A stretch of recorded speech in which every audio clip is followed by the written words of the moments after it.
That's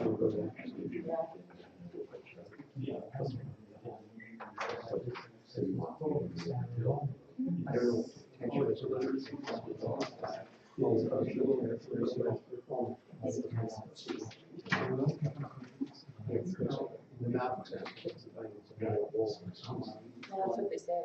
I can't remember the numbers. So I'm just pleased that 100. Okay. You don't need to get comfortable. Call meeting our committee of the whole meeting March the 2nd, 2015. There's the agenda. Any additions or deletions? Seeing none, we have a motion to approve. So, Councillor Scott, Councillor Savage, discussion. All those in favor? Opposed? Motion carried. Conflict of interest. Procurement stables. I thought I was working there.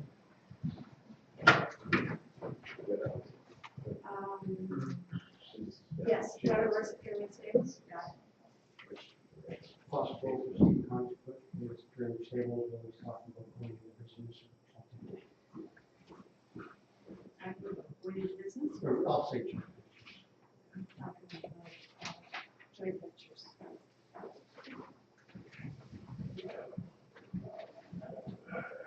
Okay, this is a carry forward item from the previous meeting.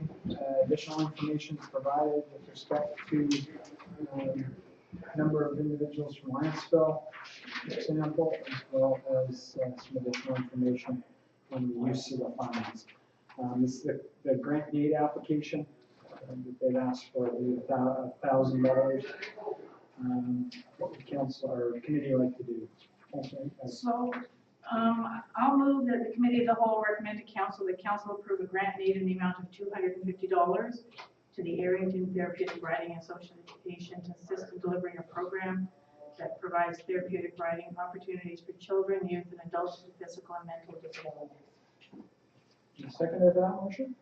Councillor Golson, discussion. Councillor Hain? They do have some members that are from the community. There's 5 and a few volunteers. They have been on our request for grants and aids for a number of years now, so they've benefited from a number of larger grants year after year after year. So we talked about bringing this forward as a policy to look at, maybe making changes. And so just to let them know we're doing that, but to also give them something so that they're not totally cut off.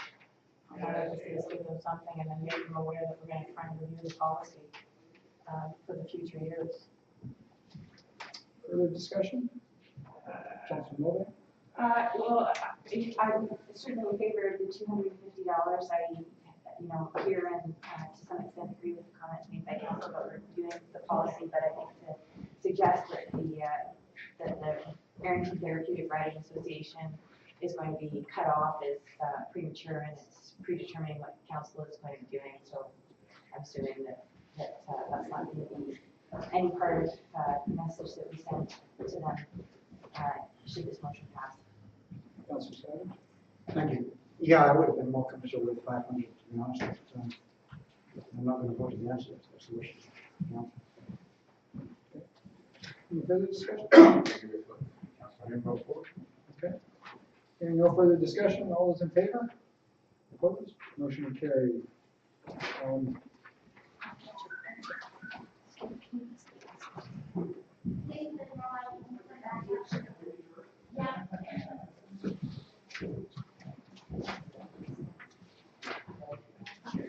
For the record, then, do you want this to reflect also to advise them that council are making a motion to review council will be reviewing the policy?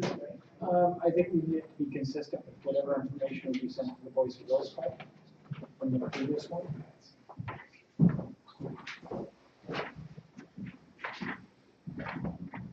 Okay, so we're on to item 3. Sorry, Councillor Cole.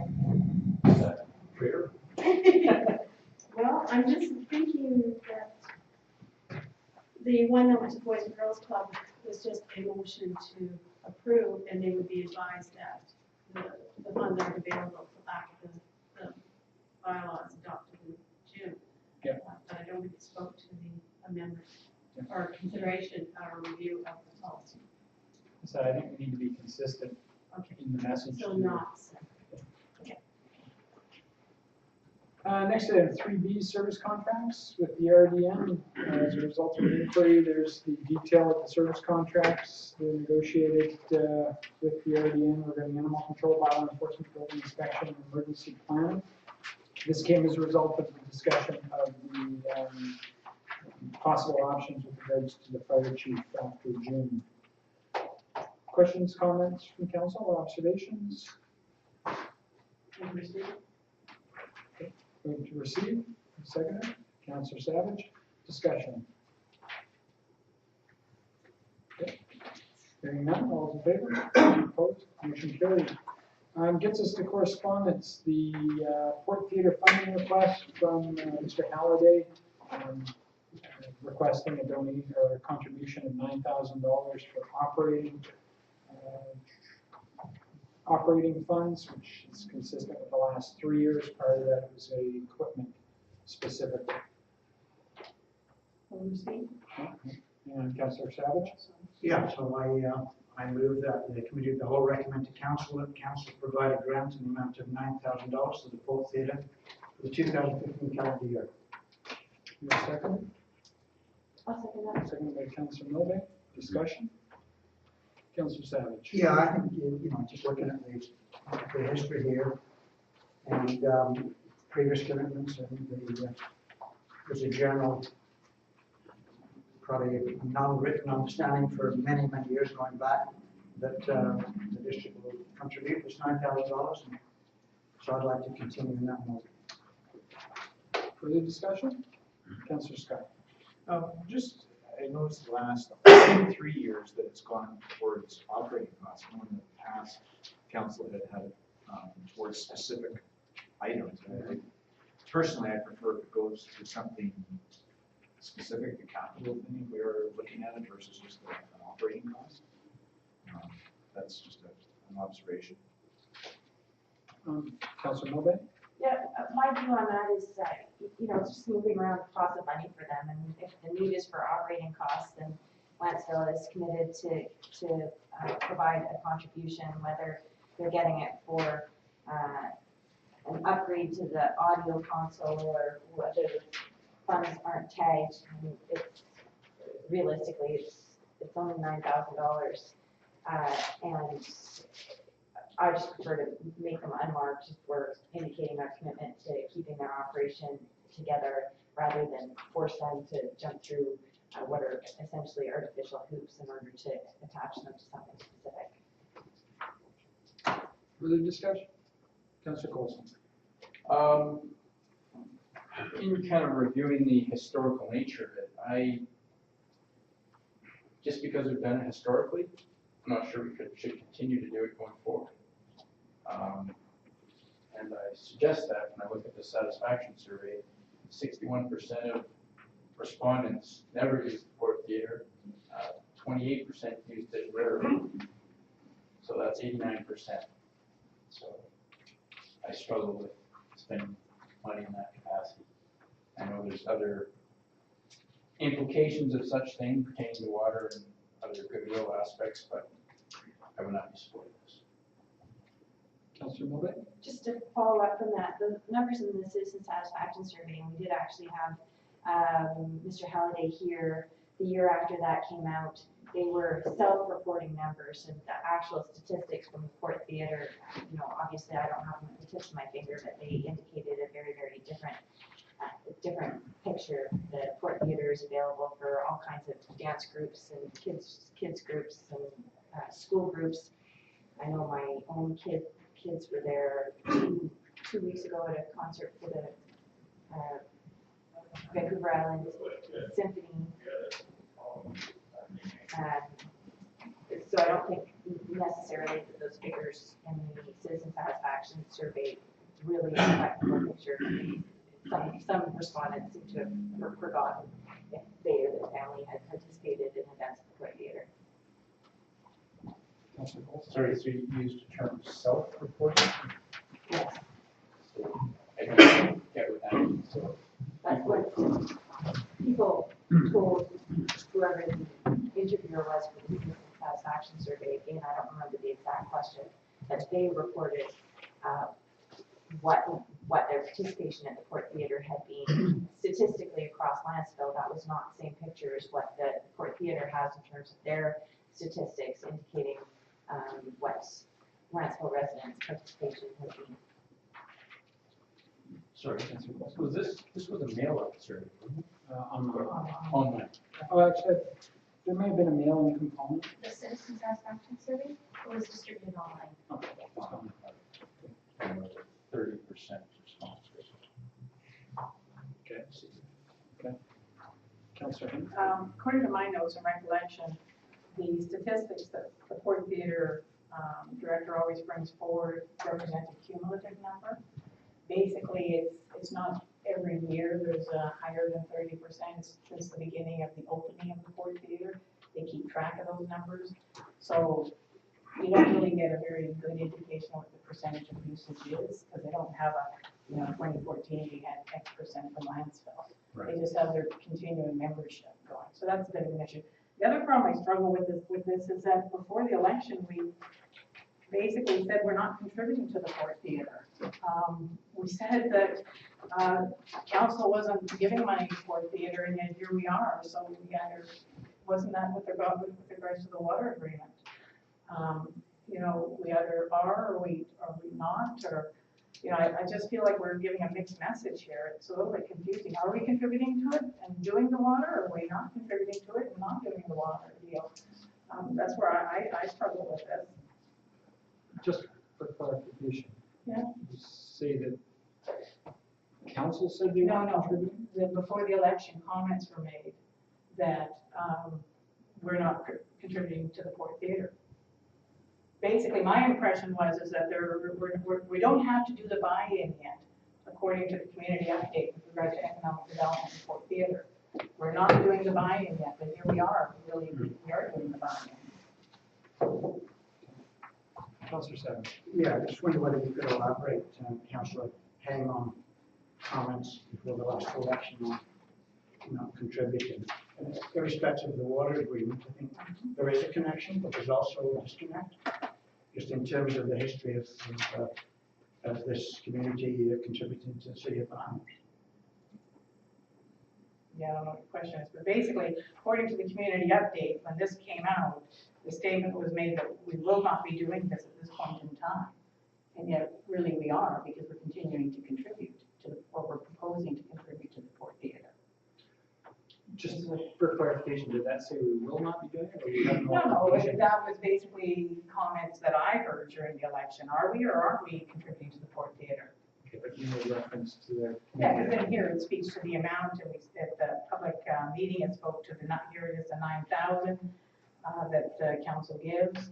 So I get confused as to whether we are or aren't. Councillor. Yeah, I see the phrase you're talking about here. So the agreement requires the district to participate in cost sharing for other services such as economic development, Port Theatre, and drinking water and watershed protection.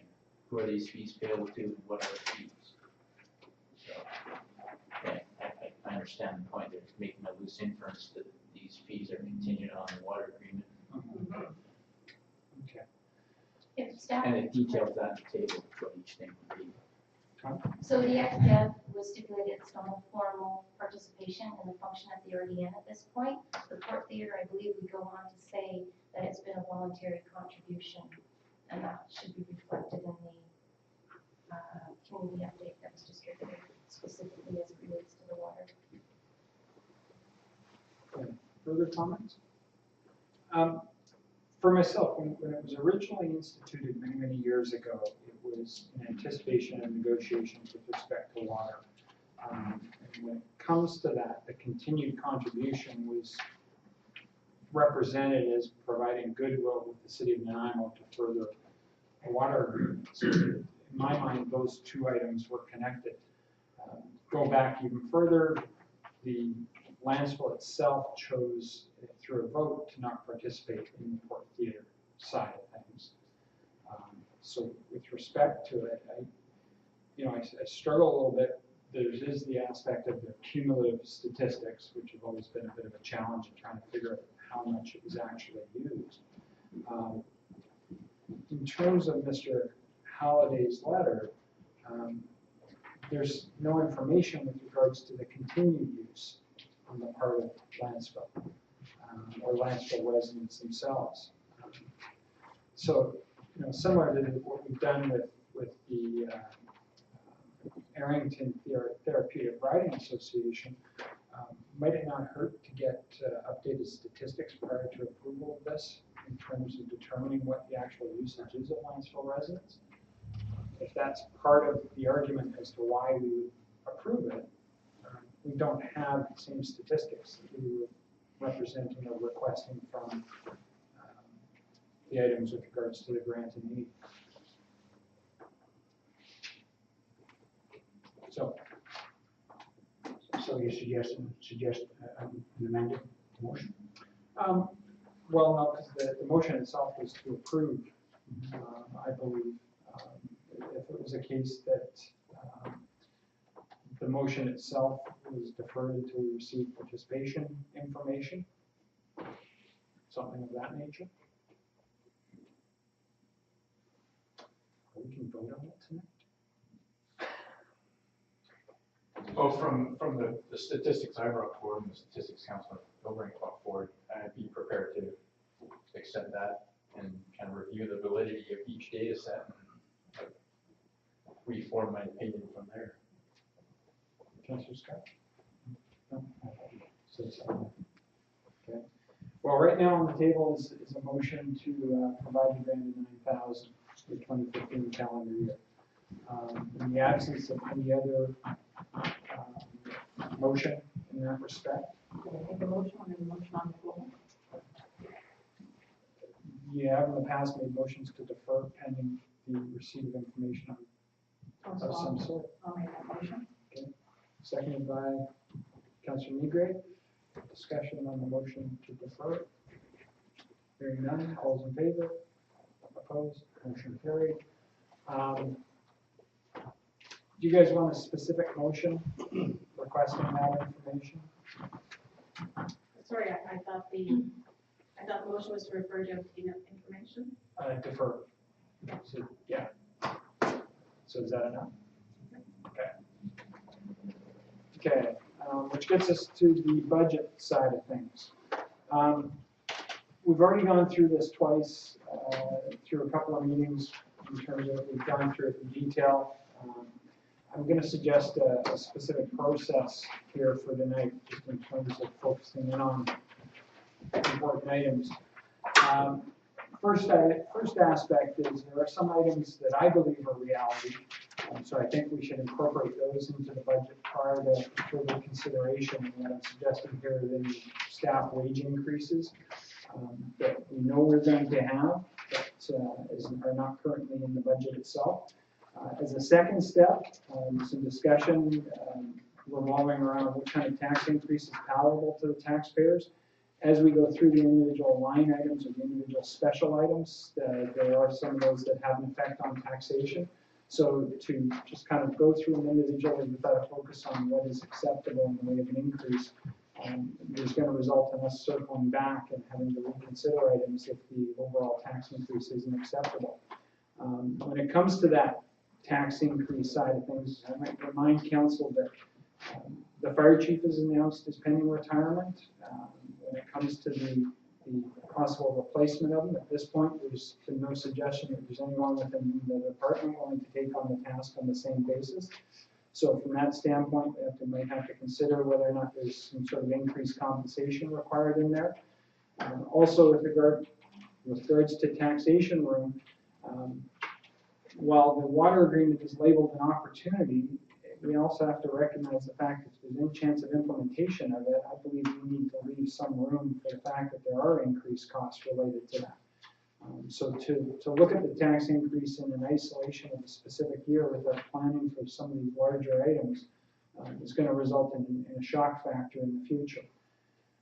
Once we decide if there's a palatable tax increase to council, if adjustments need to be directly made to the budget to hit that item, I suggest they be considered first, and then the special items in that respect. Just a suggestion in terms of process. and to kind of make sure that we kind of keep focused on things as opposed to considering the special items in isolation. Thoughts? Councillor Niemann. Thank you. Now, the recommendation to staff to amend the budget to include a prospective wage salary increase, does that have to be made by council or could it be made by the committee of the whole? Well, it's committee of the whole, but it would go to council. We would be recommending it to council. Correct. Thank you. Councillor Mulvey? Are you talking about the QP negotiations? Yes. So in that case, I'm strongly opposed to including that in the budget discussions at this point. I think it would be, I don't feel comfortable with indicating, you know, where we're at with respect to budgets. We may be shortchanging ourselves, and I'd rather just deal with that in due course. Okay, further discussion? Councillor Scott? I tend to agree with Councilor Milbank in that we're in negotiations and you start putting everything on the table, although we do know what other jurisdictions are somewhat settling for. If you're putting your cards on the table, it's not very good for negotiations. Councillor Haynes? Okay, let's not put it in the budget, but let's make sure we leave that 2% at the bottom, because we know it's gotta be there when we negotiate the budget, or when we negotiate the QP settlement, because we know that the other jurisdictions are settling for the 2%, which we have followed the other jurisdictions since the date of incorporation of Lansville. So we know that's gonna be there. So I think we need to leave some room in the budget for that wage increase. We won't put it in there, but we need to at least leave a $7,000 surplus so we can account for the QP increase or the. So we won't put it in, but we'll plan for it. Okay. Councillor Folsom? Can you enter a line item that's a placeholder? You know, we have estimates for road projects, we have estimates for culvert projects. Why wouldn't we put an estimate in for wage lifts? Just so that you see it spelled out. Councillor Mulvey?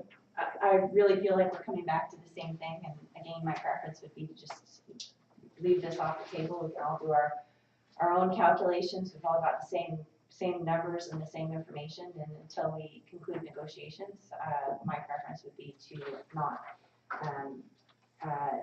not discuss it as a part of the budget process at this time. Okay, any further discussion? Okay. So unless there's a motion to include the wage increases, recognizing also the QP as it stands right now has an impact through the management staff as well due to the policy that currently exists. If there's no motion, then I'll make that motion. I think it's a huge mistake not to include it because of the impacts through the management wages. So I move that we incorporate into the budget the unionized staff wage increase of 2%. second. Or the proposed or potential. Do we have a second with that motion? Second by Councillor Haynes. Discussion on that motion. Councillor Haynes. So just so I'm clear, we're talking just the QP wage increase, and not the amount that's paid back on top of it? Because it's indirectly, there's another 2%. It's both. So in my thinking, that all projected wage increases should be accounted for management and QP staff. And because management is tied to the unionized staff increase, that should flow through the planning process. Any further, Councillor Haynes? Then just so I'm clear, sorry, the number that was quoted in the budget in January was just the 1% for QP. That didn't include the management, I don't believe. What number are you talking The about? 6,300. No, I believe the 6,300 generally. It was all staff. Yeah, it was all staff, but that was 1%. Yes. All staff. Oh, okay, because I get 12,000 and I do Yeah, 2. Okay. Yeah, so 2%, which was roughly 12.6, I guess. I think it's 6,300. If I remember correctly. So just follow up to Councilor Coulson, are you meaning put in the budget the 12,000? Yeah, sorry. Yeah. I'd like to capture everything. So I guess unionized is the term that may belong in this staff wage increase of 2%. Okay. Councillor Mulvey. I'm sympathetic to Councillor Coulson and Councillor Haynes' desire to include this as a part of the planning process, but it's really difficult to negotiate whether you mean 2% or whether you mean something else. It's really difficult to negotiate. In fact, I feel somewhat uncomfortable with this conversation already when you have this kind of information built into your public budgeting process. So again, my vast preference would be to deal with this in the due course and deal with it in the course of negotiations, and include it in the budget when the negotiations have been concluded. Okay. Any further discussion? Okay. All those in favor of the motion? Opposed? Motion defeated. Okay. Now, the next item I had in this list was a discussion with regards to what kind of tax increase is palatable to council.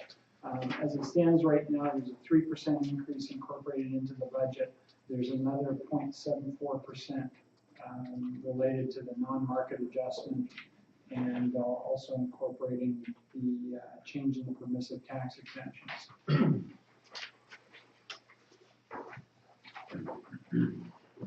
Councilor Hain. So that's just the core budget, that's none of the special request items, correct? That's right. Correct. Yeah. Yeah. Councilor Hain. Could we get an explanation from staff, what is that core budget increase of 3.74? Because I tried to do the math on it, because it's not wages, because that's separate. It's just all the other, Inflationary adjustments, known costs such as the increase in janitorial, and now that said, there is a surplus that's sitting there related to carry forward items and monies that have come and gone over changes over the last 2 meetings. So, in as much as that does cover the core budget, if you look at the report that came with tonight's agenda package, there is a current year surplus of about 48,000 now sitting there as a result of carrying forward some funds, such as the repairs and maintenance on buildings and things like that. So, it's more than the core budget right now, just because there were those changes made. Okay. So, any discussion with regards to tax increase? Councilor Scott. I would like to see it kept under 2%. That would be my preference. I mean, the challenge we face is wages are not going up exactly a very high rate, and we have a lot of people on pensions. So again, their pensions are not going up. But however, our costs are continuing going up. Now, a lot of it is other outside agencies are increasing costs, which are therefore passed on to us, or increasing regulation that passes on to us, which increases our costs. And I don't think we can say a zero or a negative tax increase, a decrease, I guess we'd say, because we have those cost pressures. There's hydro going up. They're talking that MSP premiums are going up. All these are costs for the district, and yeah, everything keeps going up. So if we put it at 0%, we're actually decreasing what we have to work with. Okay. Great, Councilor Savage. Yeah, I mean, this is a number you can pull from any which way. I'm comfortable with 2%. Anything less than that concerns me, for the very same reason that Councillor Scott just alluded to. Cost continues to rise. Been a big jump in hydro costs. So the regional district increased some of that's going to pass down to us. So I'm comfortable with 2%. I think it's sort of reasonably consistent with what we've done here in this community for the last 10, 15 years, or 10 years. Councilor Newberry? Yeah, I'm comfortable with the 2% number as well. Further discussion? Councilor Colson. I will keep going against the grain. I'm going to say 0. Seriously. We had a $289,000 surplus according to the one sheet I had last year. So we've got some room to spare in our budgeting efforts, I would say. But the reason I'd say zero is reflecting on my dad's CPP increase, 1.8%. He can't write back to the government and say, there's other external cost pressures, I would like more. He's set with what he gets. And about 20% of residents in Lansville are over the age of 65. So, yeah, to me, zero is a reasonable target where we've been. Further discussion? Councillor. First off, thank you to staff for that additional report. It gave me a lot of new information that I could work with. And in there, I think there is some budgetary slack that we can work with. I would like to see if we could stay to a 1%, only because I was thinking about the CPI index and recognizing that there are some cost increases. So I think a 1% would help us to maintain the status quo, but we could pick up just by reviewing our budget a little bit closer and eliminating some of those expenditures that are in the budget that don't seem to ever get spent every year. There's quite a bit of dollars sitting in there that get rolled over year after year. So I think we can do what we need to do with what we have without increasing more to the residents. I think 1% is feasible. Further discussion? Asking for clarification from everybody who's expressed the support for a percentage. There's two components typically to the increase in taxes. One of it is labeled essentially the existing residents, the base core, and then there's also the what's referred to as the non-market change. And essentially what that is it relates to theoretical increases in value due to subdivision and or construction of new buildings.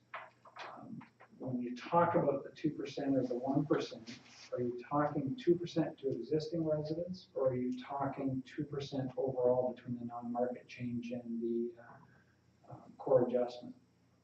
Because, like, for example, this year, as this draft shows, it's 3% to existing residents currently, plus another 0.74%. And so when people hear that the tax increase is 3%, in actual fact, the money's collected is more than that. Okay, and historically has been. So are we talking existing residents, or are we talking the whole bundle? Existing. So essentially, like a 1% would actually be an increase. That would actually be an increase in the tax requisition of 1.74%. Oh, no, I meant one, just a Total. Mm-hmm. Okay. That's one. Other individuals have expressed about the percentage. No, I'm looking at the actual, how many impacts existing residents? Okay, so you're talking tax increase to existing residents separate from. I think I think we have to be aware of the other, but I think it clouds everything if we start mixing and matching like that. I realize it's something that's out there, we have to be aware of it, but I think from a resident's perspective, they're looking at what is the impact of existing residents? Okay. What is their change in taxes? Yeah, no, and I'm not saying we would tell them their change in taxes is, but, for example, if we say, well, inflation is about 1%, then in my mind, we should be working towards limiting expenses if possible to 1%. Yeah. But based on the way the budget is put together, in fact, we actually end up collecting more than 1% increase. Like I said, 1.74 is 1% plus that non-market change. Any further mention with respect to that? Councillor Coulson. Just getting my head around the accounting side of it. So that's the property tax levy. That's the 1.74, which actually hits Yes. the resident's pocket. No. Yes, it does. Recognizing there's kind of a separation between thinking in terms of this.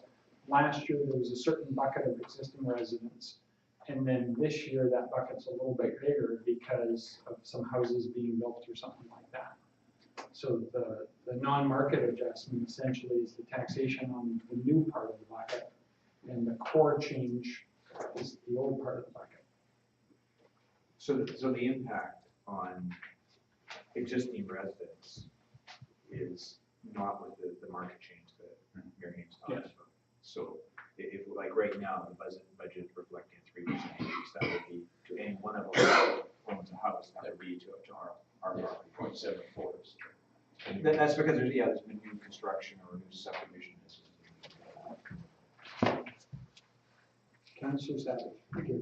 Yeah, my thinking on this was, I think the budget indicates that there's a $48,000 difference from last year. I'd like to see some of that put in our back pocket, if you like, for changes to the fire chief's position, and some of it reduce the projected 3% down to the 2%. That was my thinking on this. Okay. Any further? Councillor Mulvey? My only comment is that we're talking about surpluses, and I'm a little surprised at the way that the discussion is going, because this is the financial picture that council in November 2014 has inherited. The projections during the election is that we were going to be looking at a 10% tax increase. That's obviously not the case. In addition to that, sort of more on the getting down to the specifics, the nitty-gritty of the budgeting task, I'm a little bit reluctant to use the surplus funds as too much of a piggy bank for operating costs, because we've got, and this is probably my overarching principle for this budget season, we've got a lot of unknowns, and I would prefer to budget conservatively. That means both in terms of expenditures, also in terms of creating a tax increase that doesn't tie our hands too much, simply because we have a lot of unknowns, and I would prefer to kind of go through the year and do financial plan amendments on the expenditure side if we find that we've got more space, and possibly look at a lower tax increase next year. But I don't want to put us in a position for this year where, if we're looking at expenditures in order to implement the water agreement, if that comes about, or expenditures with respect to the fire department, I don't want to get to a point and find that we just don't have any room to move. I'd rather, certainly in terms of the expenditures, I'm looking at saying no at this stage in the game to special requests that I would probably normally say yes to, and then be open to looking at financial plan amendments once some of those unknowns solidify a little bit, and maybe say yes to them a little later on. Further comments? First off, with regards to the comments on the increase that was represented last year, this 3% that's in there, like I said, plus another 0.74% for the non-market adjustment increase, does not incorporate any additional costs as a result of fire chief changes. It does not incorporate any additional increases due to assumption of economic development in Port Theatre if it's a case that things move ahead with the water agreement. And so from that standpoint there, if those are incorporated, it is basically in the range of about 11% increase just based on those two items. The fact that don't appear to be incorporating the fire chief aspect, again, could be just a case of not representing what's the reality within the department without somebody stepping up. And then with regards to the economic development in Port Theatre, some of the people have the expectation that we were going to move ahead with the water agreement as opposed to putting it back up on the shelf. So I think one way or another, we have to recognize those pressures, whether it's a resulting tax decrease, not a decrease, but a reduced increase this year, or actually incorporated into the budget so we can see the full effect of it. Councillor Scott. I think with regards to the requirements under the water agreement, if we proceed with that, with those expenditures that you were outlining towards City of Niagara with economic development and a must-have for Port Theatre, I don't think we really have to worry about those things this year because, in my opinion, and the reason I say that is those are payable upon connection and agreement completion with Nanaimo. We still have to go through quite a process to get there. We've discussed a little bit of it at some of our previous meetings, potential surveys and things like that. We also have to do design, then we have to actually build it, and then we have to connect. And only at that time do we start paying for those items. So realistically, I don't think that's going to happen in this calendar year. That's, we're already 2 months, we're going to the third month of the year. Realistically, it isn't going to happen. So I don't think we have to worry about those particular items. The other ones I agree, we need to worry about the fire chief. We have union agreements that we're going to have to deal with. So there is some unknowns out there at this point in time that we do have to deal with. When it comes to the Port Theatre and economic development, I'm not suggesting necessarily that it goes into the budget right now, recognizing the direction council's giving the staff, giving additional information, et cetera. But at the same time, we're looking at a 5-year financial plan that incorporates an increase each and every year of a couple of %. And so when and if in that period of time, we do pursue the connection to the city of Nanaimo, that in some way, shape, or form has to be incorporated into the plan. And so effectively, without considering it right now, at least with regards to our thoughts and limitation of tax increase right now, we end up in a space somewhere along there of looking at, just related to that one, a 4% tax increase. And so in terms of savings or in terms of the planning side, like I said, it's a 5-year plan, so we have to stop and think, okay, do we limit the tax increase this year with the idea of leaving that space essentially for future years? Because if we spend everything we've got now, let's say a 3% increase, when we get later on, there isn't the extra to pay for it, hence the additional increase. Staff. So just for clarification, the 9,000 for the Port Theatre is captured in the financial plan right now, just under council discretionary. So. Yeah. Okay. Yeah, but that's only a small piece of it. Councillor Savage? Thank you. So the surplus from last year, 48,000, that's money that's been collected from the taxpayers. Actually, the surplus projected so far for this year is 48. Yeah. Last year, the surplus from operating was about 212,000. Can we have a discussion with that? That's money that's been collected from taxpayers. And we need to think what we're going to do with it, how we're going to absorb that into this year and then the next 4 years budget moving forward. Well, I can certainly have that discussion. What's your thoughts? I don't know. Okay. I mean, certainly one of them, the big item on the agenda for sure is the fire chief's position. And then we've got the union increase that we talked about. So, you know, we should be putting some of that money in our back pocket, I think. Councillor Scott? Just regarding the. I didn't mean. Yeah. Literally in our back pocket. That's good, yeah. He did something like that. I mean, that amount of money was, like I say, it was taxed. Taxpayers have contributed to that amount. And I think the taxpayers would expect that we use that wisely.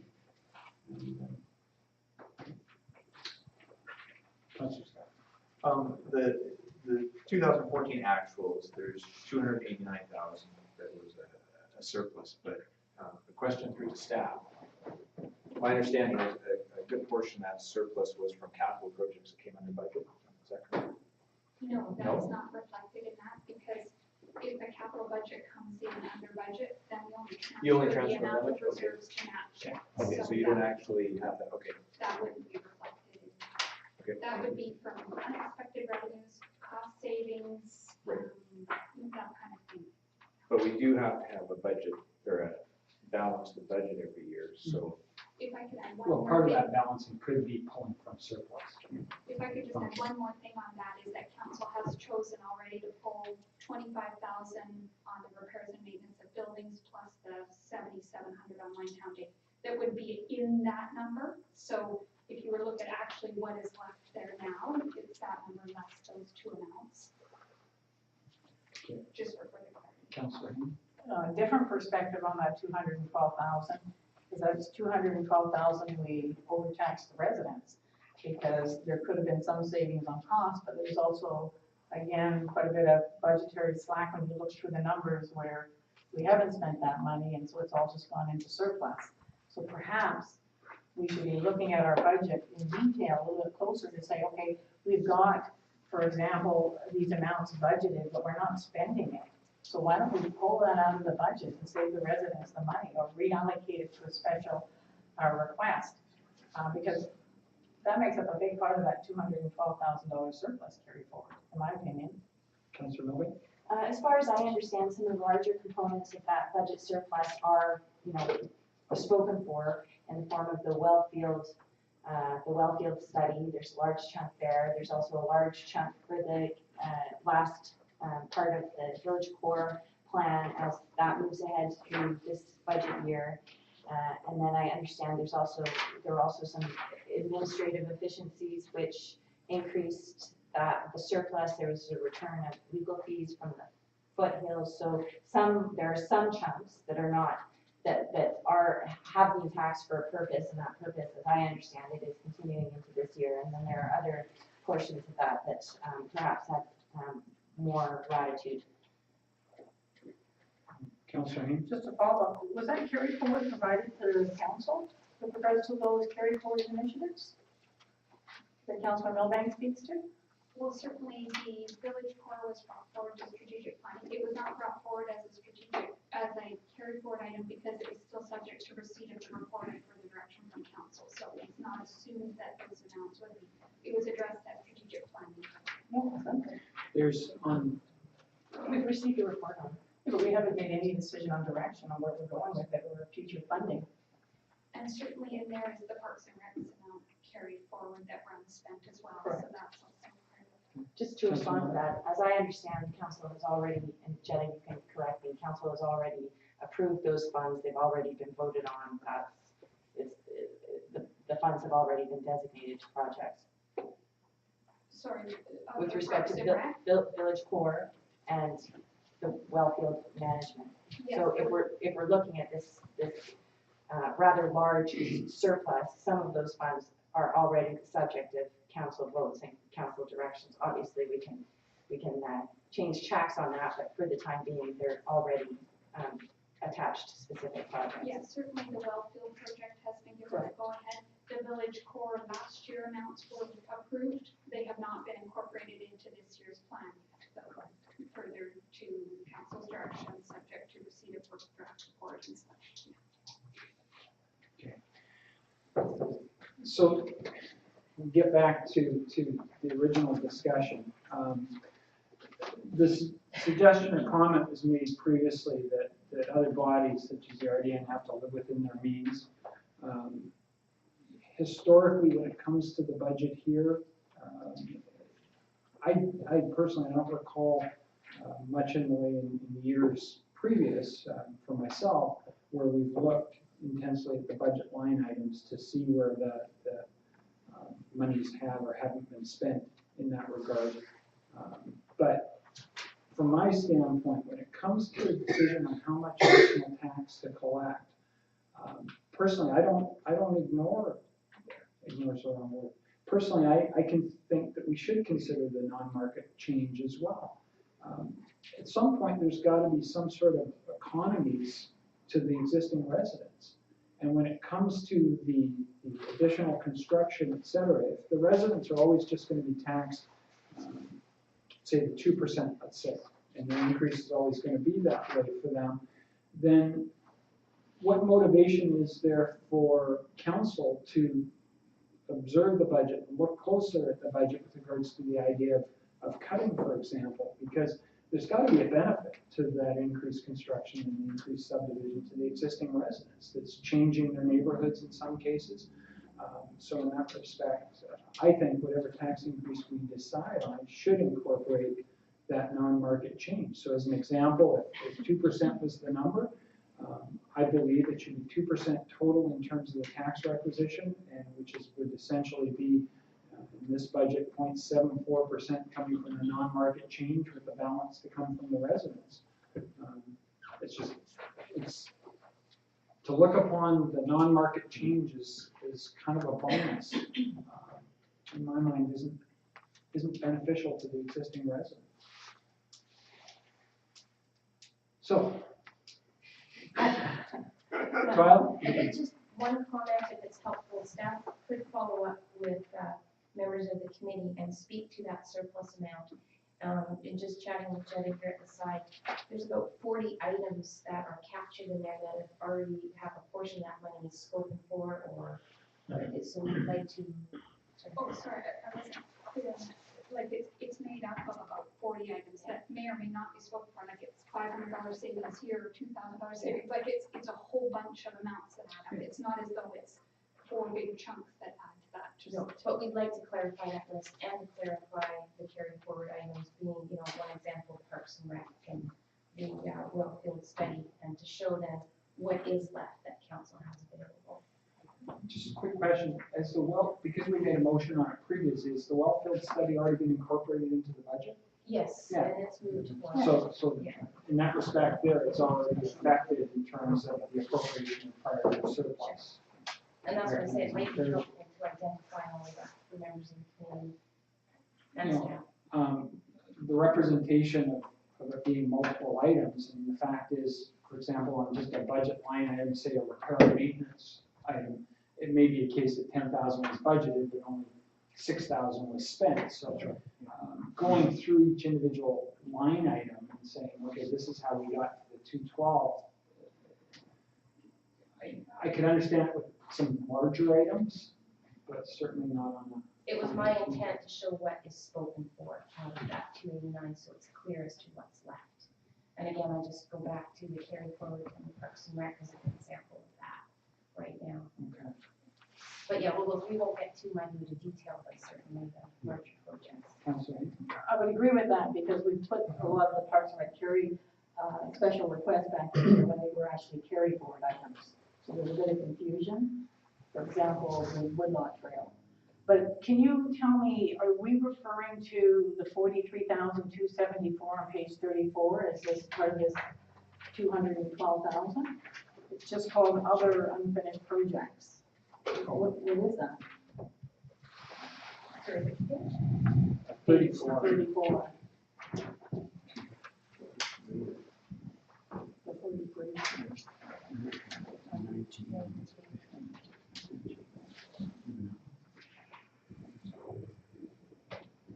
Yeah, so that would be things like the 25,000 in repairs and maintenance that was unspent last year, or 20,000 was last year. So that would be a few items like that, that were projects that were unfinished. I tried to capture the more significant ones up above. Okay. And so just as a follow-up, which I look forward to getting the list of the two, that makes up the 212. But can we also get the motions that go with those too, please? Okay. All right, Councilor Rose. Sorry, so regarding your discussion on new development and who that would benefit. So right now, the residents are taxed X%. New development is taxed another portion of that, non-market sites. So right now, basically, that's going into the district bucket. Correct. Directly. If we revise that so that that stream went to the resident first, it's kind of more of a direct benefit to the residents, right? So if our tax increase we talk about is more on the total property tax levy, I guess it would be defined, then that benefit of the new development is going more directly to them, in a manner of speaking. That Yeah, I mean, if you set that property tax levy increase to, in total, to say, I'll just use an example, 1%. Yep. Then that additional taxpayer that's there essentially pays the first chunk of it, and whatever's left over goes to the residents themselves. Right. So it just in terms of the benefit itself, if it's low enough, then yes, it does benefit the existing residents. Right, and right now we're talking about 0.74 for the non-market. Yes. Yeah. Okay. Councillor Savage. Thank you. So if we're going to get some more information here to find out how much of the surplus is actually committed, and then the flip side of that is how much have we got to work with, if anything? Then are we going to call for another accounting? Well, essentially, that's where we kind of end up. Yeah. Okay. Yeah, I prefer to.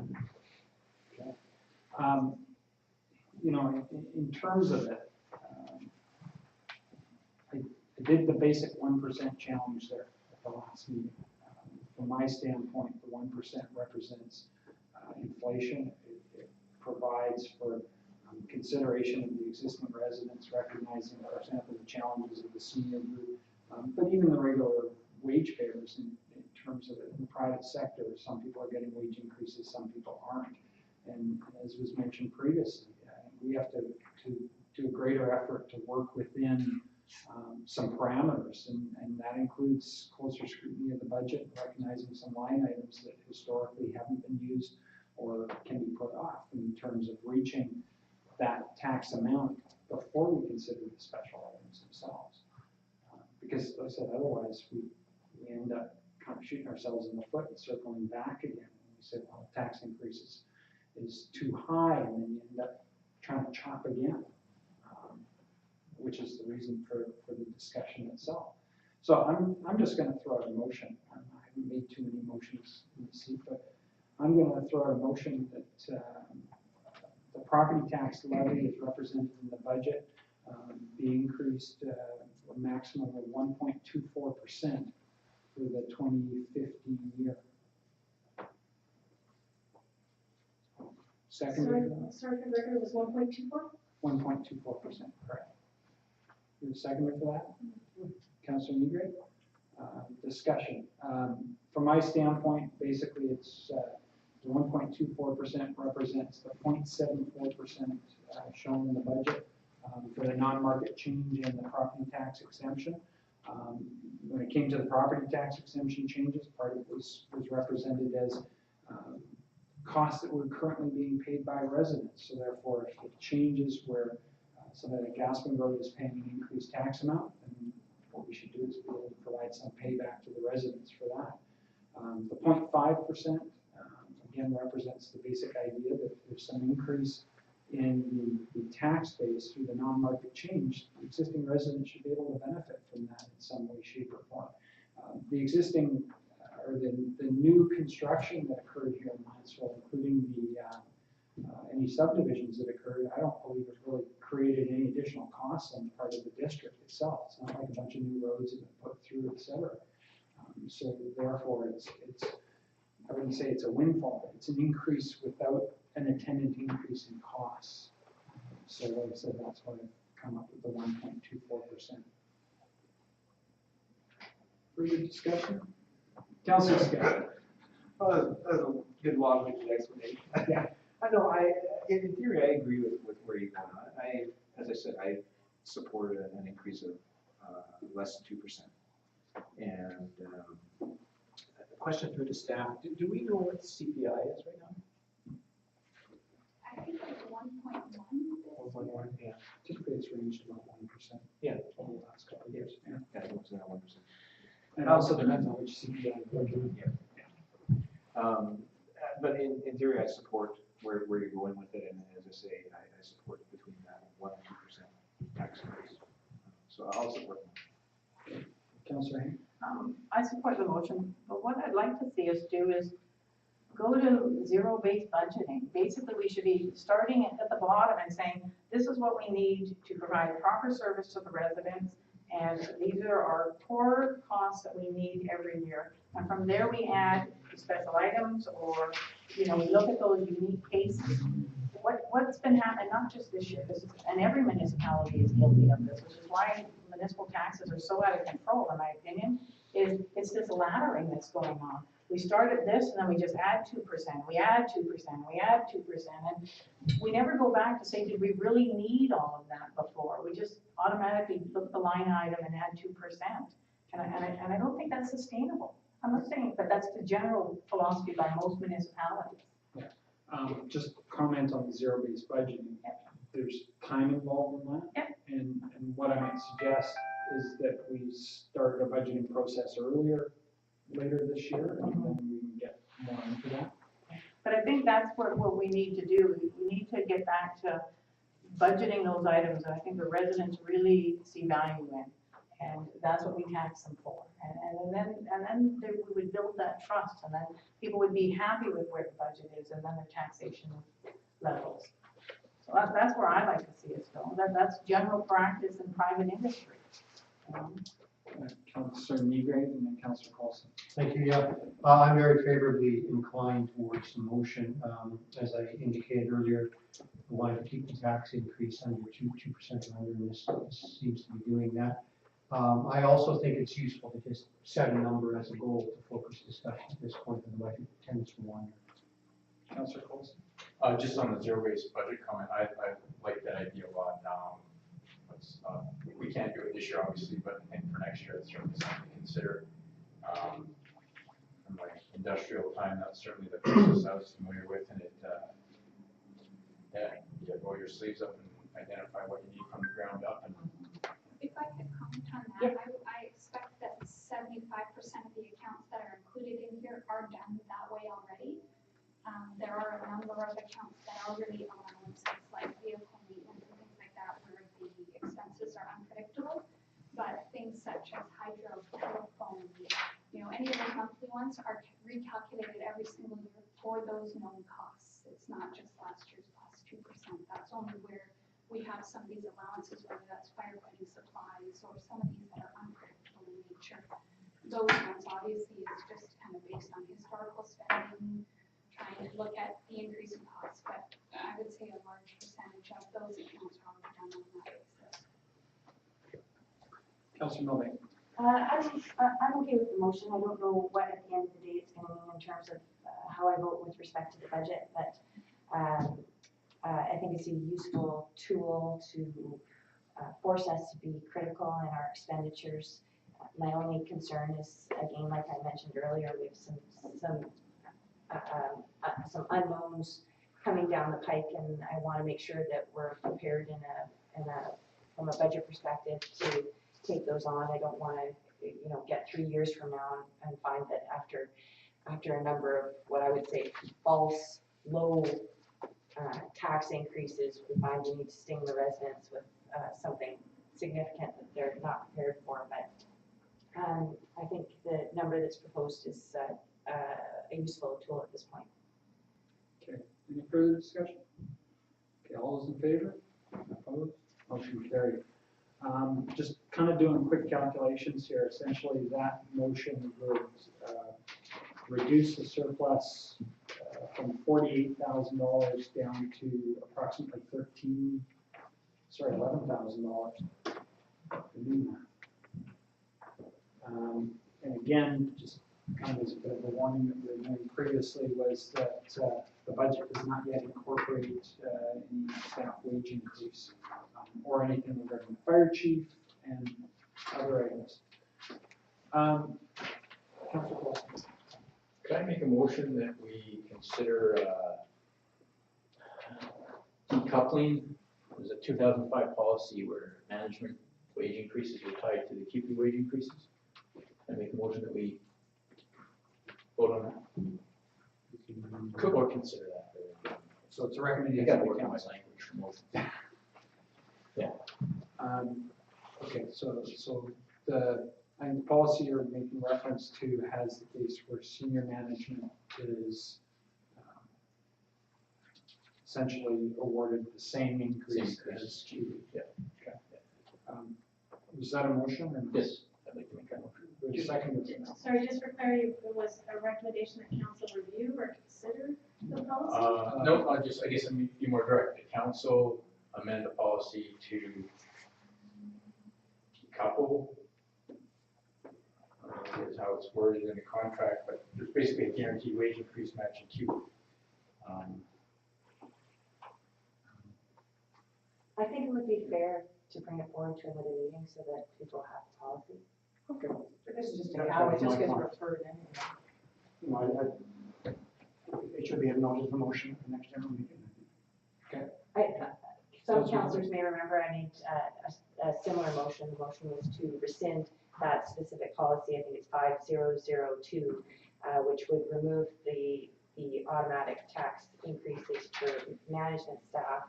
At that time, we spent a number of meetings discussing it, it eventually didn't pass, but I think at least we owe new councillors the courtesy of being able to look at the motion and consider it. Councillor. So can we just bring the policy to the next count? Or are we gonna do another count before we do regular meeting? Are we gonna try and push forward on this? I'm not really Yeah, sure. well, Councillor Coulson, what would you like, next council meeting, next cow, it is budget related, so it should be essentially the next cow. Does that make sense? Okay, so if staff could bring that forward, similar to the items related to the RDN, get that incorporated into the cow agenda? Is that good enough? Yeah, thank you. Okay. Okay. Okay, so in that respect there, like I said, it reduces the surplus down to approximately $11,000 without including some other items. So now if we want to go forward into the special items and consider the effects of those items.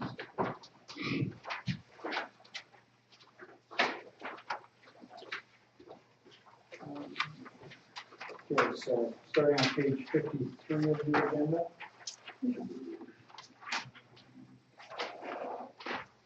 Now, just for clarification, none of these items have been incorporated into the draft plan? So there are notes on the ones that have been incorporated, you see they've been kind of grayed out where council has already considered them. Oh, okay, that's why I was Because we stated. kind of got about a third of the way through at the Okay. last committee of the whole, so we just brought the package. Oh, brought the package. Okay, thank you, Jeff. Okay, so first item then would be under general government, not under general government, emergency planning, the emergency social services team leader annual honoraria. And as I did before, I'm going to excuse myself because I'm a member of the emergency social services group. I'm also gonna excuse myself as I'm a member.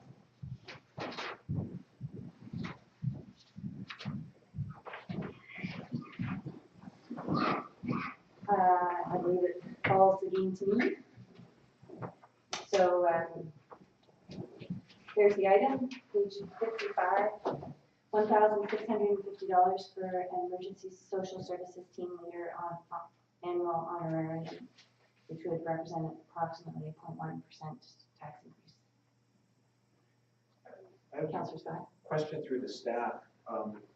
How did $1,650 sort of originate? I was just trying to do some quick math on it. It wasn't like it was X amount per month or X amount per day. That was an even number. It was just sort of. Oh, nice, sorry. Yeah. Okay. So Jamie at the RDN gave a range of about 1,500 to 2,000 that is paid to other Okay. similar positions. And so that's what our fire department lieutenants received.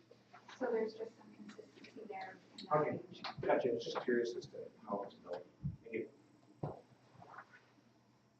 Councillor Savage? Thank you, through you, acting mayor, staff. Couldn't this be funded from gas tax money?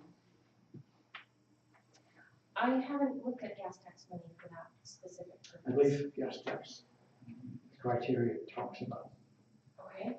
that kind of thing. I'd like to see if we can cover the cost from that. That's allowable. If it's not allowable, anything that's approved would to be taken from that surplus number, and that's what we include into the next Yeah. list for members of the committee. Anything that's approved now is special request, but I will follow up with gas tax as a first measure. So just to follow up, so then is it important for us to determine, first of all, do we approve it and where the money's coming from? Because I think there's a difference where it comes from. Yeah, I think so. Well, it's a small amount, It's a small amount. We're not working with a big margin here. No, well, we're not talking small margins here, but that's 1.24 or 25%. So we're playing with finite numbers. For my own part, this is one of those more difficult ones that that I probably wouldn't support. it's, first of all, it's downloading from the province, which I bristle at immediately, and although it's a small amount, I don't want to create the impression of creating an additional annual obligation, so it wouldn't make any difference to me where the money came from. But I think just to follow up on that, that is one of the factors, I think, the issue of downloading, but in terms of the gas tax money, that's money that we do get back from higher level of government, so if we can fund it from that source, I'd be much more comfortable.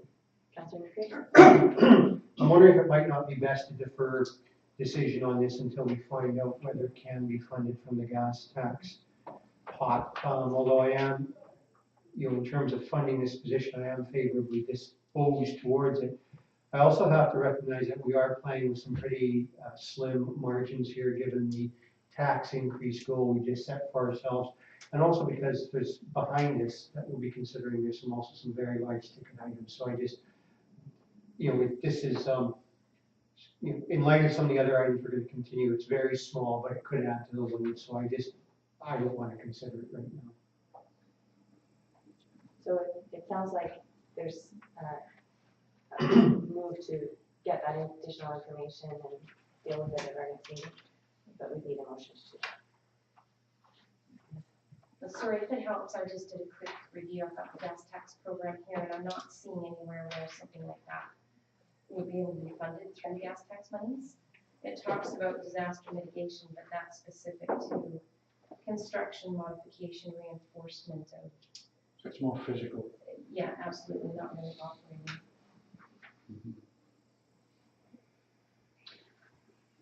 Councillor McCready? Thank you. Now, just procedurally, can we vote within this committee to defer this item to the next committee of the whole meeting, or do we have to refer it to council to defer it to the next committee of the whole meeting? No, you could defer it to the next council. Pardon me? You could defer it to the next. Thank you. I move that we defer the matter of the Emergency Social Services Team Leader Annual Honorarium to the next committee of the whole meeting. Yeah, I'll second. Councillor McCready, Councillor Savage, and I think you guys get first kick at speaking. Thank you. Yeah, basically why I'm proposing to do this is for the items I've already outlined. We're dealing with some very slim margins here. We're waiting to hear back on the 2014 surplus from staff. So and we're dealing with some very slim margins in terms of the taxation goal we set. So I don't want to make a decision on this right now until I have a little bit more information. And I don't want to dismiss it out of hand because I think it's potentially an important function. Councillor Scott? I was going to ask Councillor Hager why I was looking at deferring it. He's answered that part of the question, but I do agree with his rationale. This is something I think that there is a lot of hours put into it by what's been indicated, so I think there needs to be some recognition of that, and I think it's something we should leave on the table at this point in time. As much as I agree with Councillor Milbank that it is downloading by promise. No other comments? All those in favor? No one opposed?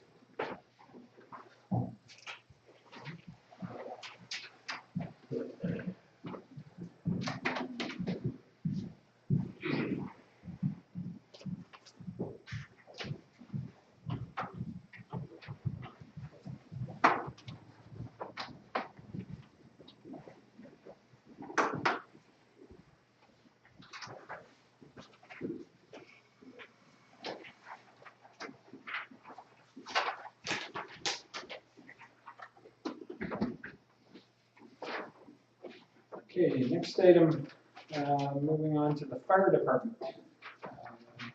Increase in the training budget.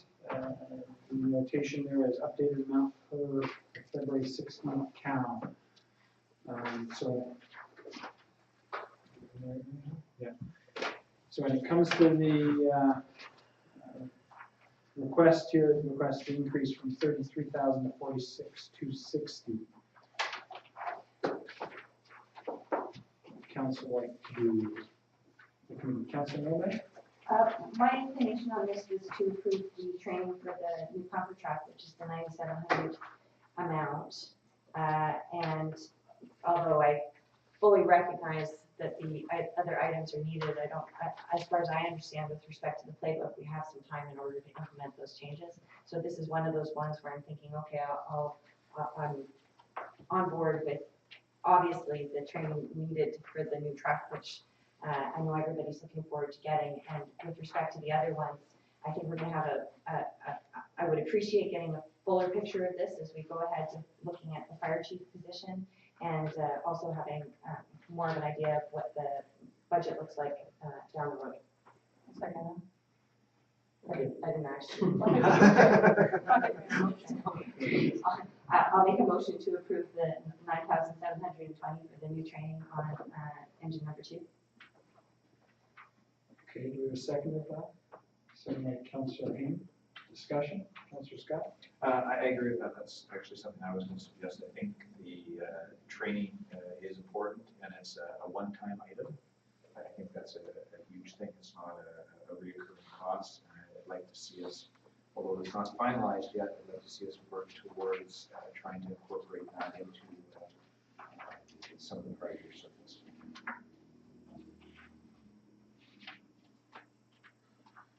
Just for clarification, so are we doing this on a piecemeal basis, or is that the motion out of all the financial plan training requests, in addition to the 33?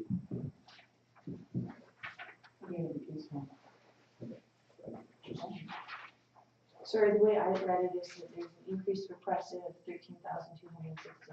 Yeah. I misunderstood that? Yeah, I got that. So, okay, so your motion encompasses all that, you're adjusting it down to 9720. Yes. Okay. Okay. Just Make sure I understand. Should we like clarify that it's specific then to the pumper truck training?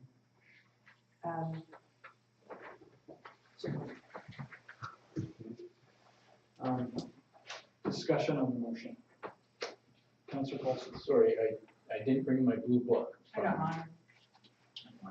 The $46,000 total, I would call a higher number, 51, 52, Yeah. something like that.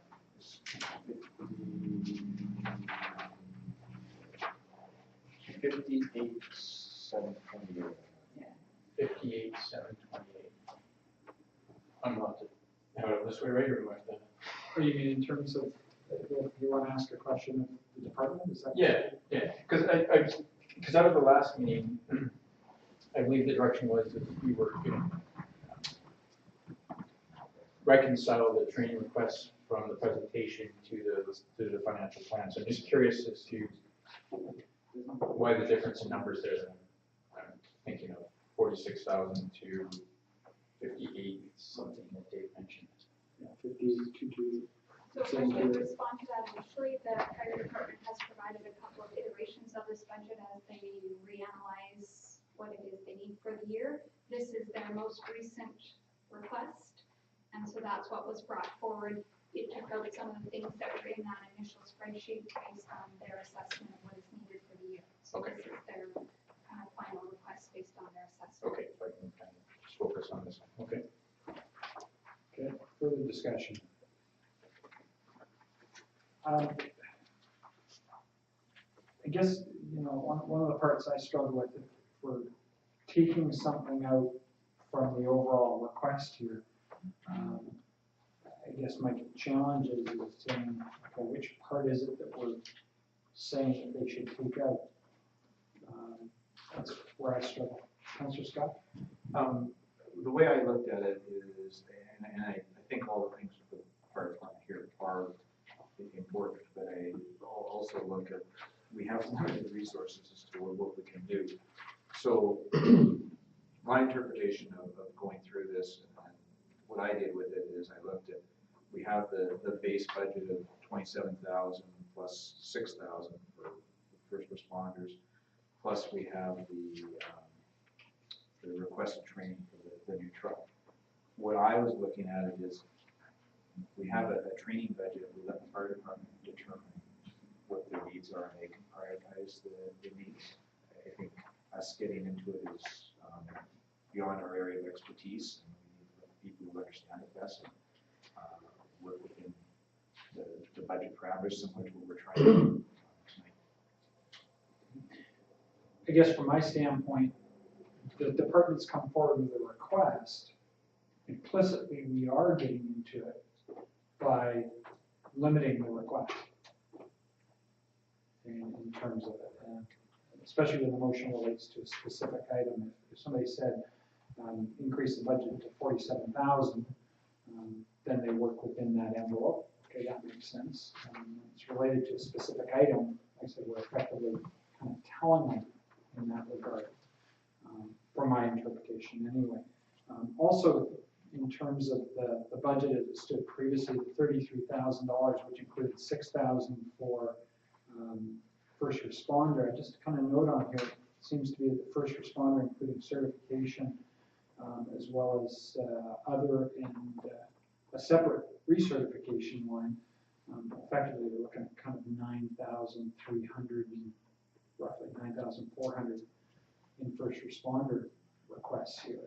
And I understand what Councillor Scott's saying with regards to the, sorry, I missed 200 there, 9,200.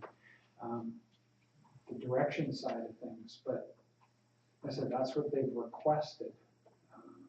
And I'm just looking for rationale on why we move that backwards. What is it in there that people see that they don't think is required? Because that's in effect what we're saying to the department itself, especially if they've gone through multiple iterations, going from the blue book there that had this big, and now we're down to this, and now we're suggesting it become that. Like I said, I'm just looking for some rationale to be able to explain it to the department other than this is the money. Councillor Henry? Just a question through, if I could ask the fire chief, when is the playbook requirements kicking in? Like when do we have to comply with that? Well, I was thinking this earlier, and I don't recall the date of implementation actually being in that book. So take that for how you look. There was a directive to councils around the province, but there was really no timeline that I recall. Okay, any further discussion on the motion? Okay. All those in favor? Opposed? Motion carried. Now, related back to a previous discussion, essentially the surplus that existed previously in terms of the calculation of about approximately 11,000 would in effect go down to zero at this item. Councillor Scott? One of the things, and hopefully staff's bring us back, from my understanding, for our next meeting, there is some surplus funds from the current year, or from 2014. And that's what I'm looking at. This is a one-time cost for this specific thing of training on the truck. And really, it should probably be included in overall truck costs as part of the program. The training, the truck, and the equipment it needs on it, etc. Okay, so because of the one-time nature, you'd suggest that come out of the So surplus? that's what I said earlier. That's my thinking on it. Okay, I understand that, thanks. Next item, the annual increased hourly practice and call-out equivalent to the QP collective agreement increases. Approximately a $900 increase related to it. Councillor Milburn? I'd like to make a motion to tie the rate to the CPI. So is the motion to approve any increase equal to the CPI? Yes. Okay. Do we have a seconder for that motion? Councillor Negre, thank you. Discussion, Councillor Milburn. I've got, won't come as any surprise that I've got some hesitation with tying it to the QP rate. Not for the reasons that I talked about QP earlier, but just because I think that it sends the wrong message to our residents. Although, you know, I understand that we're just trying to pick a number to tag the increases to. I think it sends the wrong messages to the residents if it appears that we have some kind of, you know, quasi-unionized force. And I know there's a great deal of pride in the residents in having a force that's not unionized. And I feel uncomfortable with the language, so I'm perfectly happy to implement a yearly increase, and my preference is the CPI. Further discussion, Councillor Haynes? Well, I'll support the motion, but I actually prefer it being tied to the QP rate. I think we get phenomenal value for the dollars we spend for the fire department. They're primarily volunteer, so to begrudge them what the QP members get, I just think it shows that we have we respect what they're doing, and we want to show that appreciation by recognizing them at the same level that the QP members are recognized. So I would prefer it was tied to the QP rate. Okay, further discussion. For myself, when it comes to the basic theory that I subscribe to, when it comes to wage increases and that, personally, I'm in favor of the CPI side of things. It allows people to kind of keep up with the inflation side. So, in this standpoint, I'll be supporting the motion.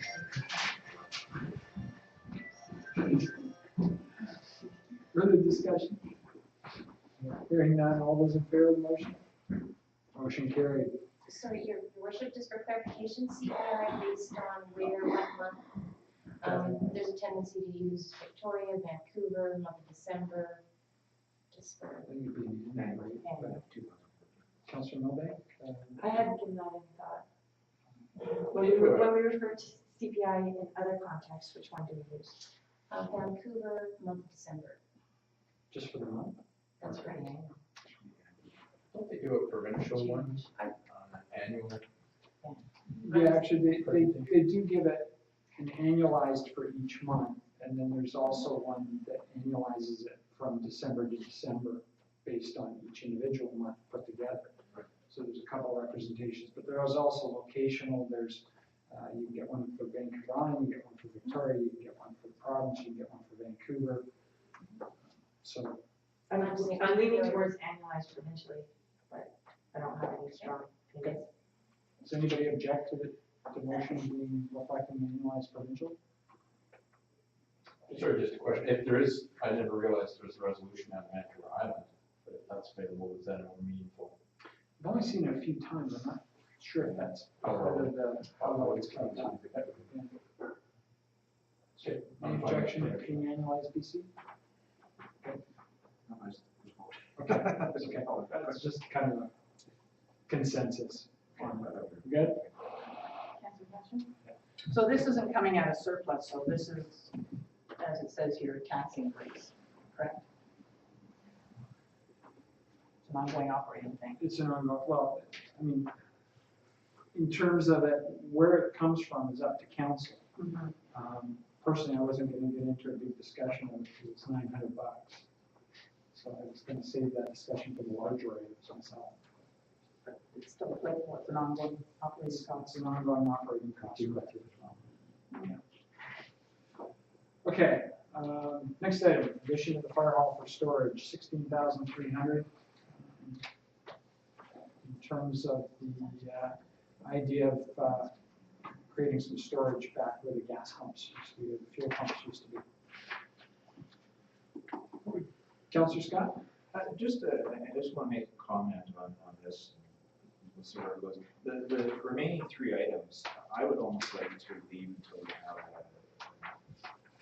a chief in place and have some input on some of these things. I appreciate the members of the fire hall and things that they're looking at that, but I also think if there is new leadership there, they need to look at the overall operation. We're also having a person come in potentially to look at everything that the chief does and how that all fits together.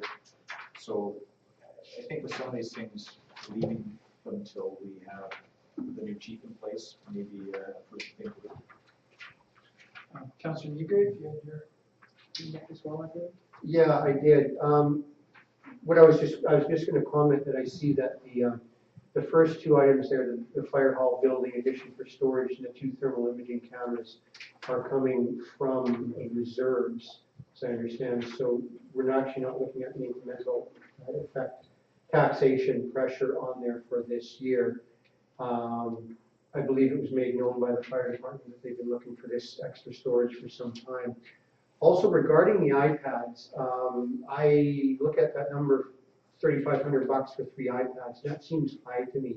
So and I say that because I purchased iPads for my research group in the province, and usually I go into Staples and say, look, I can only buy one for $1,000 a piece, taxes in, period. And I usually get it. So my question through you to staff is, does that include additional software? So it does include some apps, but a significant part of that is the monthly data plan that's required Okay. on those. So that is reflective of both that upfront purchase cost, but the annual cost of, So that would be data plan, an annual data plan for 3 iPads, would it? right, is included in that. Okay. And then there's some additional, otter case for protection and Okay, little extras like that. thank you. Sorry. But a big component of that too is the labor, and the page 66, there's the setup. There's $685 allocated to setup, so. Yeah. That was the other one. Councillor Milbank? It's too bad John's not here, but Tom, maybe I can ask you. There was, in the last meeting when Deputy Chief Arnott did the presentation with respect to the iPads, he did suggest that maybe there was money in your existing budget in order to purchase them. Existing as, I'm not quite sure what he was talking about. as in the 2015 operating budget. I don't know, he didn't specify, but he did. I don't know if he's identified anything to you. Yeah, I don't believe so. I believe there was the storage or shelving for the turnout gear discussed at one point. I think there was a suggestion that could come out. If it's quite a comment, because the lockers need to be expanded, there's 16-inch plywood lockers right now. It doesn't give adequate room for gear to dry after it's wet. Pretty cramped quarters. But of course, that's going to take more wall space. There is no dedicated turnout gear room. And the more wall space, I have to find that wall space. And there's a red storage rack in the middle of the hall right now, which is holding the bulk of our storage with a little room. That, if it were removed, would provide space as well as elimination of a big cabinet alongside the antique apparatus wall. And in other words, the storage will make room for larger lockers. And I do believe at one point Deputy Chief Marmot made mention that he thought that because they kind of changed the idea on how that was going to be done, and he thought that could come out of existing budget. Well, and that's true in respect to the lockers. We had looked at a fire standard locker, I'll say, but of course it comes at a high ticket. Another department had said, hey, we've done this, and you know what looked acceptable, certainly a lot cheaper. And that was when we started to say, well, given the amount in our budget for annual operating things in the hall, we could probably accommodate that. Okay. Councillor Savage. Thank you. Yeah, just, I'm no expert on these things, but I didn't know whether it refers to iPads, and whether that was iPad or tablet. Because from my research, you can't purchase an iPad with cellular capability for $320. I was at Staples, and the minimum price for a cellular-ready iPad is $580.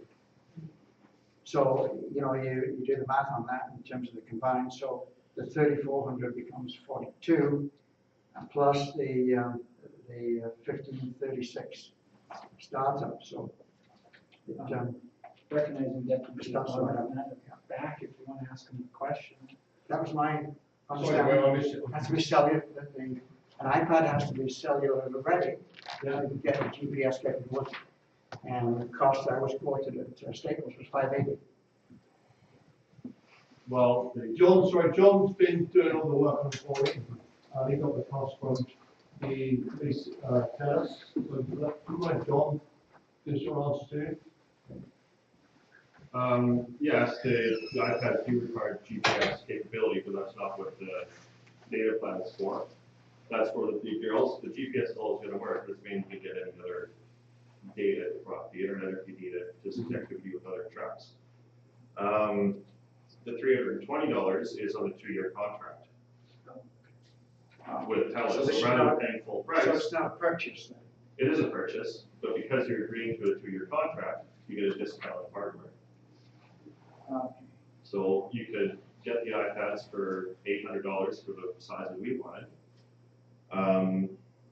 Pay that money, you keep them for 2 years. Or you pay the same, you pay less, pay the $320 on a contract and save the money.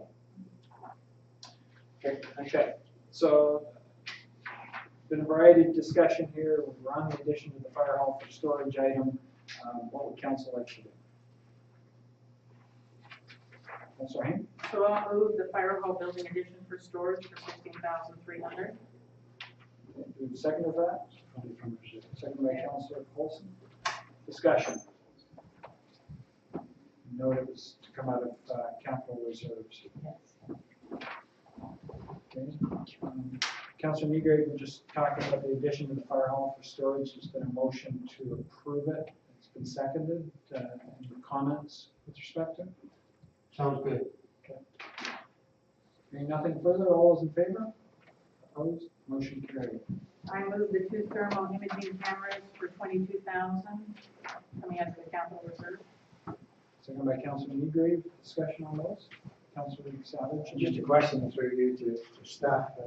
Can we get a trade-in for the old imager, or are we keeping that? Or is it worth $50? We're gonna give it to the Heritage Society. Councilor Milbeck? I'm surprised that you guys only have one tick, and this is sort of fundamental equipment in order to do what you need to do. It's pretty versatile, so this is an easy one.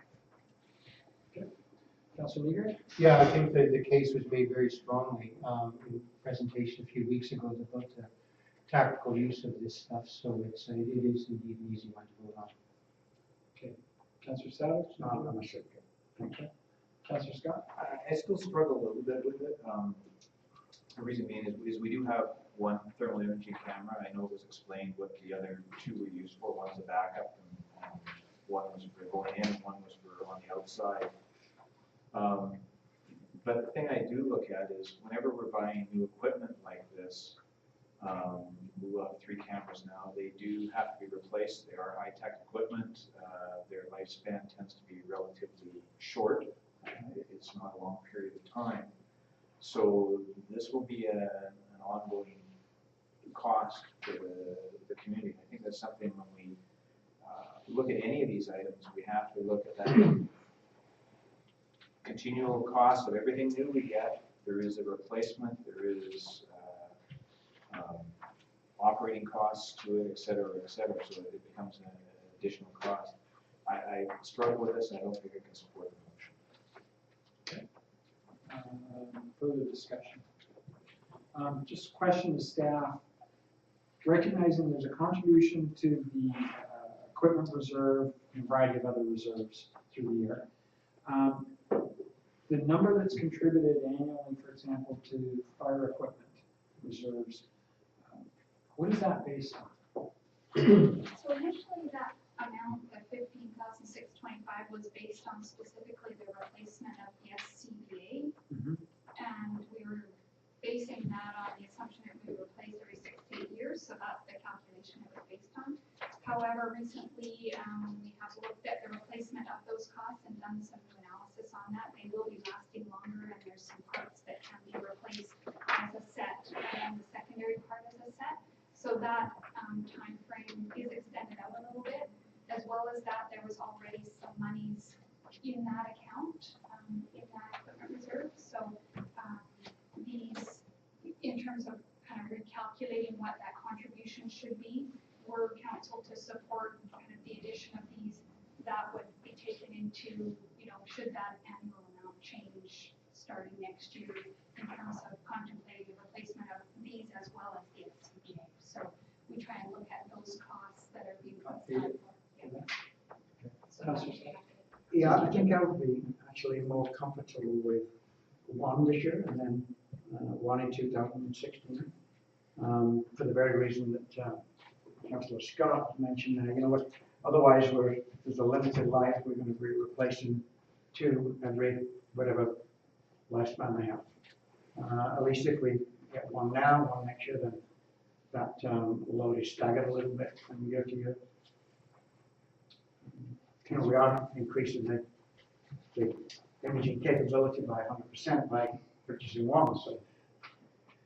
Just to the fire department, so the question's come up a couple times on the longevity. Is there any estimate on the life of these things barring catastrophic incident? Yeah, I mean, they're obviously in a hostile environment, Oh, yeah. for sure, but our old, existing camera, we put one battery to it, came with two and a charger, and we put one more battery, like one has failed. I don't believe we've ever sent it out for repair or anything. It's big, it's old, it's heavy, but maybe it's been, tough too. Yeah. How old is it? 6 years, Yeah, a bit more. 7, maybe. The ones I've seen at the pulp mill, they were like massive video cameras. Yeah. Yeah, 20 years plus. But. Councillor, So my understanding for the request for two was because basically they're smaller, they attach to the uniform. So basically, one person can go into the structure and they can see what's going on. At the same time, somebody can go around the structure and they can videotape it.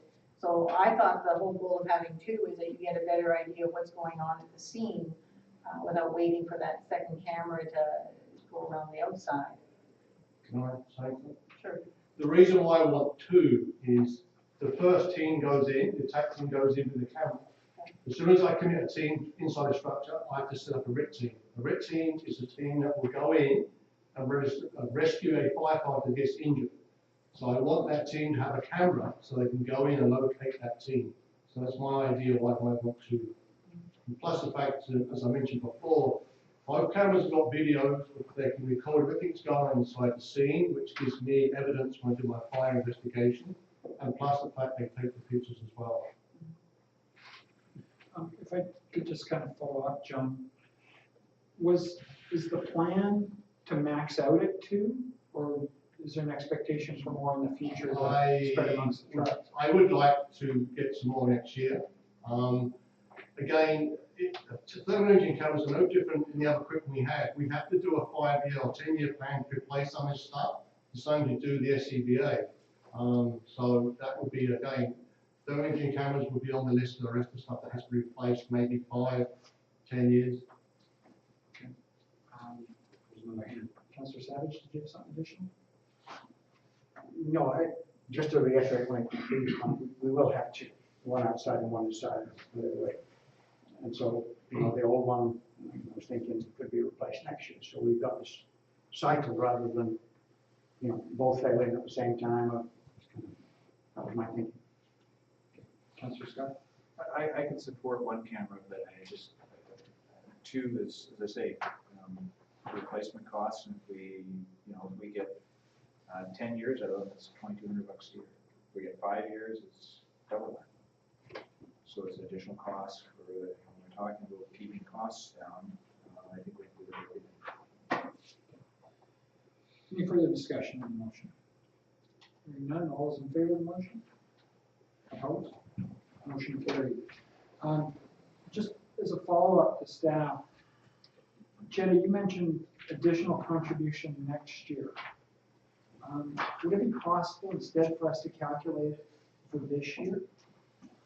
So incorporate it into our equipment replacement schedule for this year, so that and have that number come back to the next committee report. The So, reserve contribution. yeah, so we are considering the replacement right now. It's similar to the idea of the operating costs, considering that at the same time right now as well.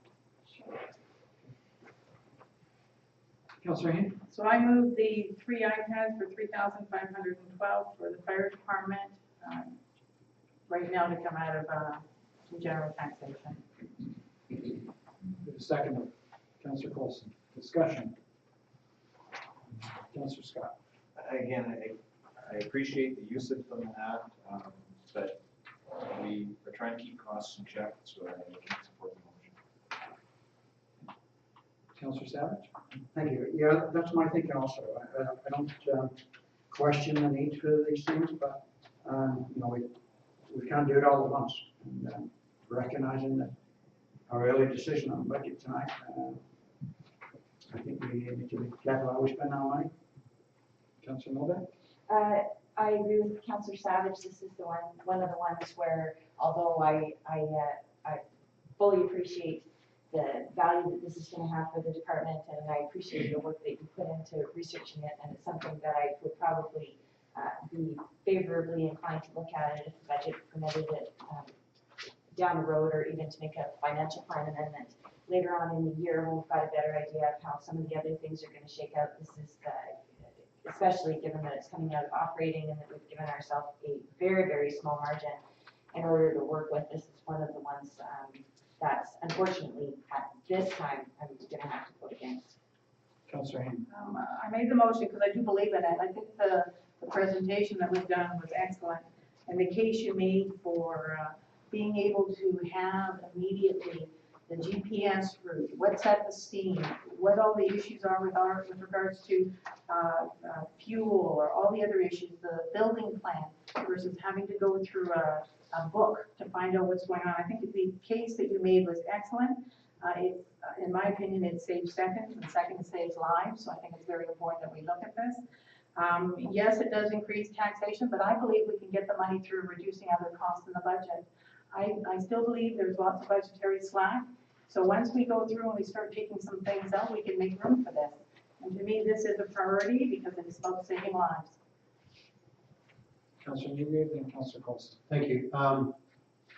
Yeah, I think a very effective presentation was made showing the benefits of these items. Now, having said that, I am really torn about how to vote on this because we have really sharpened the pencil on some other items. But I can say from personal experience now, and I'm not a structural firefighter or have any experience really with structural firefighting, but in the summertime I am involved with wildfire control, and these things in the field are just amazing. You know, having that data capacity in the field just adds such value and, you know, tactical and even strategic capability to the people that are out there, the units that are out there, that they're just a huge boost. So I'm kind of talking myself into supporting this, I guess.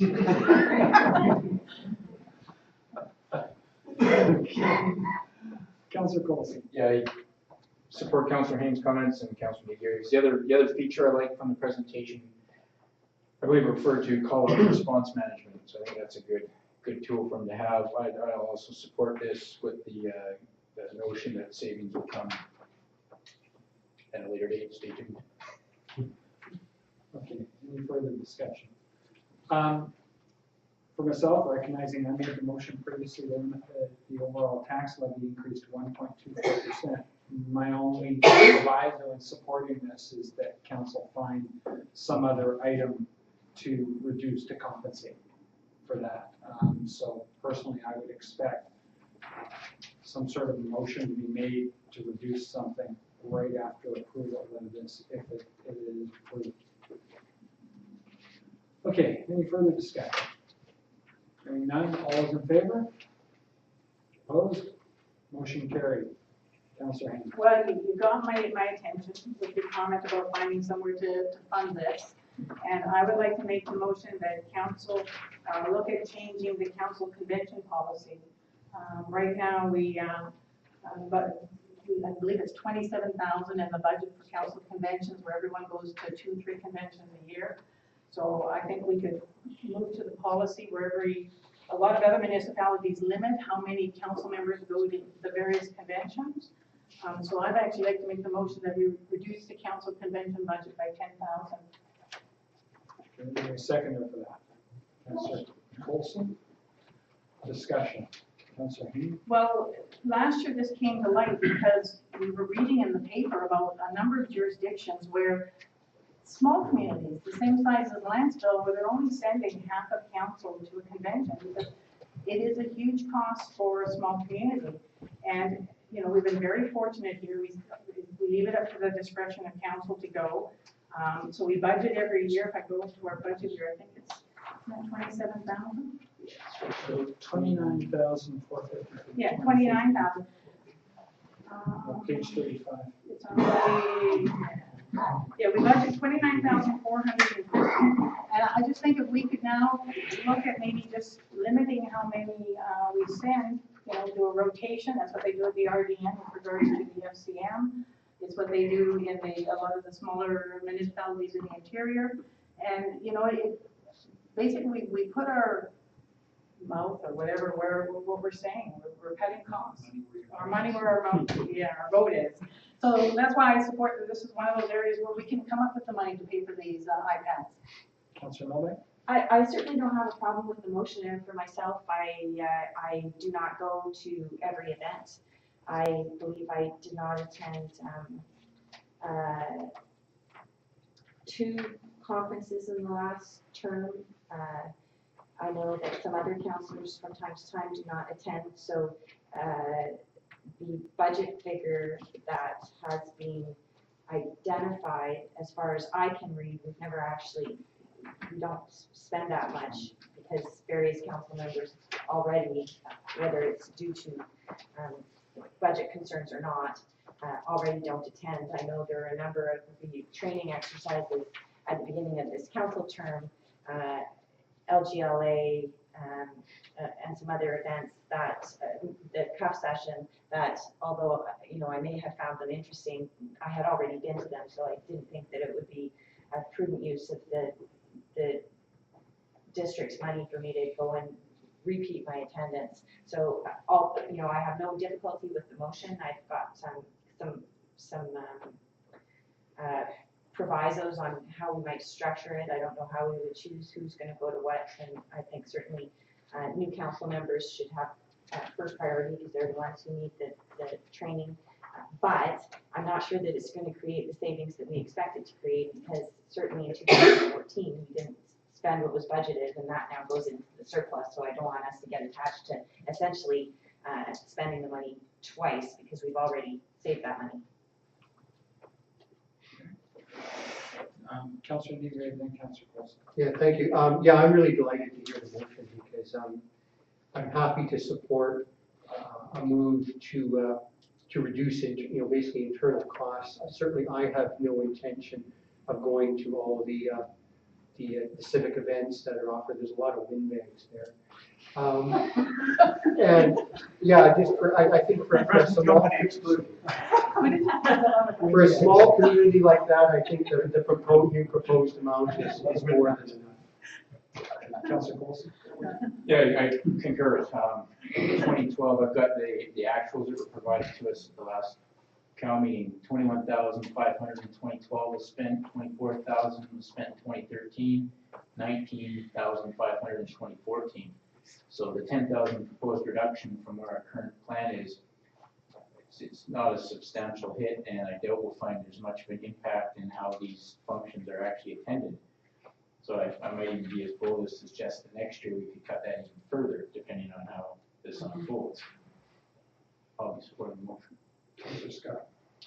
I support the motion. The only thing I think that we have to be aware of is that there is the opportunity in a lot of these functions, as much as Councillor Hager was mentioning about some of the weight bags, and I agree there is some weight bags there. But I think there's also some very good opportunities, both learning opportunities, networking opportunities, but also I know one of the LGLA conference was the opportunity to talk to people who hand out cash. And that's huge opportunity. You can't get meetings to meet with those people very easily. And I think we have to remember that type of stuff, that if we're looking for grants and what have you in the future, that you have to lobby for them. So as much as I appreciate Councillor Coulson saying in the future we need to look at trimming it even more, I would caution us that we still want a strong contingent in some of these meetings, because there's the opportunity to lobby senior levels of government for money. And if you're not there lobbying, you're not getting the money. Councillor. This motion would preclude council from going over for a day to meet with the minister, which is usually where the lobbying occurs. In the past, in fact, I'm pretty sure Councilman Nedgrave and Mayor Haim have actually flown over for the day and just attended meetings with councillors, or with the Ministers. So I don't think it's gonna impact our lobbying ability. Basically, we'll still be able to do that. You know, it really is just, yeah, I think it'll be fun. Pardon? I'm talking about So, Councillor Staff? Yeah, I have no problem with it. I think also it's a message to the community as well, that we're, you know, we're tapping the purse strings. And I think it's a balance between new councillors and old councillors, if you want to call it that. And I think it should be by seniority, by the way. actually, I second that. I think he's talking about age, Steve. No, I think, you know, that there is some benefits on certain conventions for the opportunity for lobbying that you know, is pretty important. But I support the motion, I have no problem. Any further discussion on the motion? Hearing none, all those in favor? Opposed, motion carried. Okay, so that effectively pays for the iPads with a little bit left over. Okay, next item. I take back my other vote. Okay, next item, transportation services. There's the, let's see, just get the right page here. Extending the concrete pathway as part of the Cenotaph project on Maxwell Road to Huddlestone Road.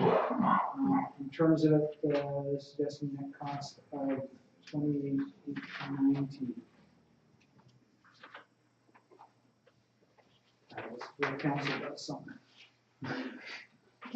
Councilor Haynes. I just have a couple of questions for the staff. First off, why is it Parks Development Reserve? Why wouldn't that be roads and sidewalks? It's not really in the park, so why is it coming out of the Park Reserve? I think it's considered part of the park. I don't know the way that supports it in this, but the park, that was Councilor Savage? Yeah, I have the same question, actually. It's not improvement to the park per se. It's improvement to the roadway. I have a bit of a concern with this.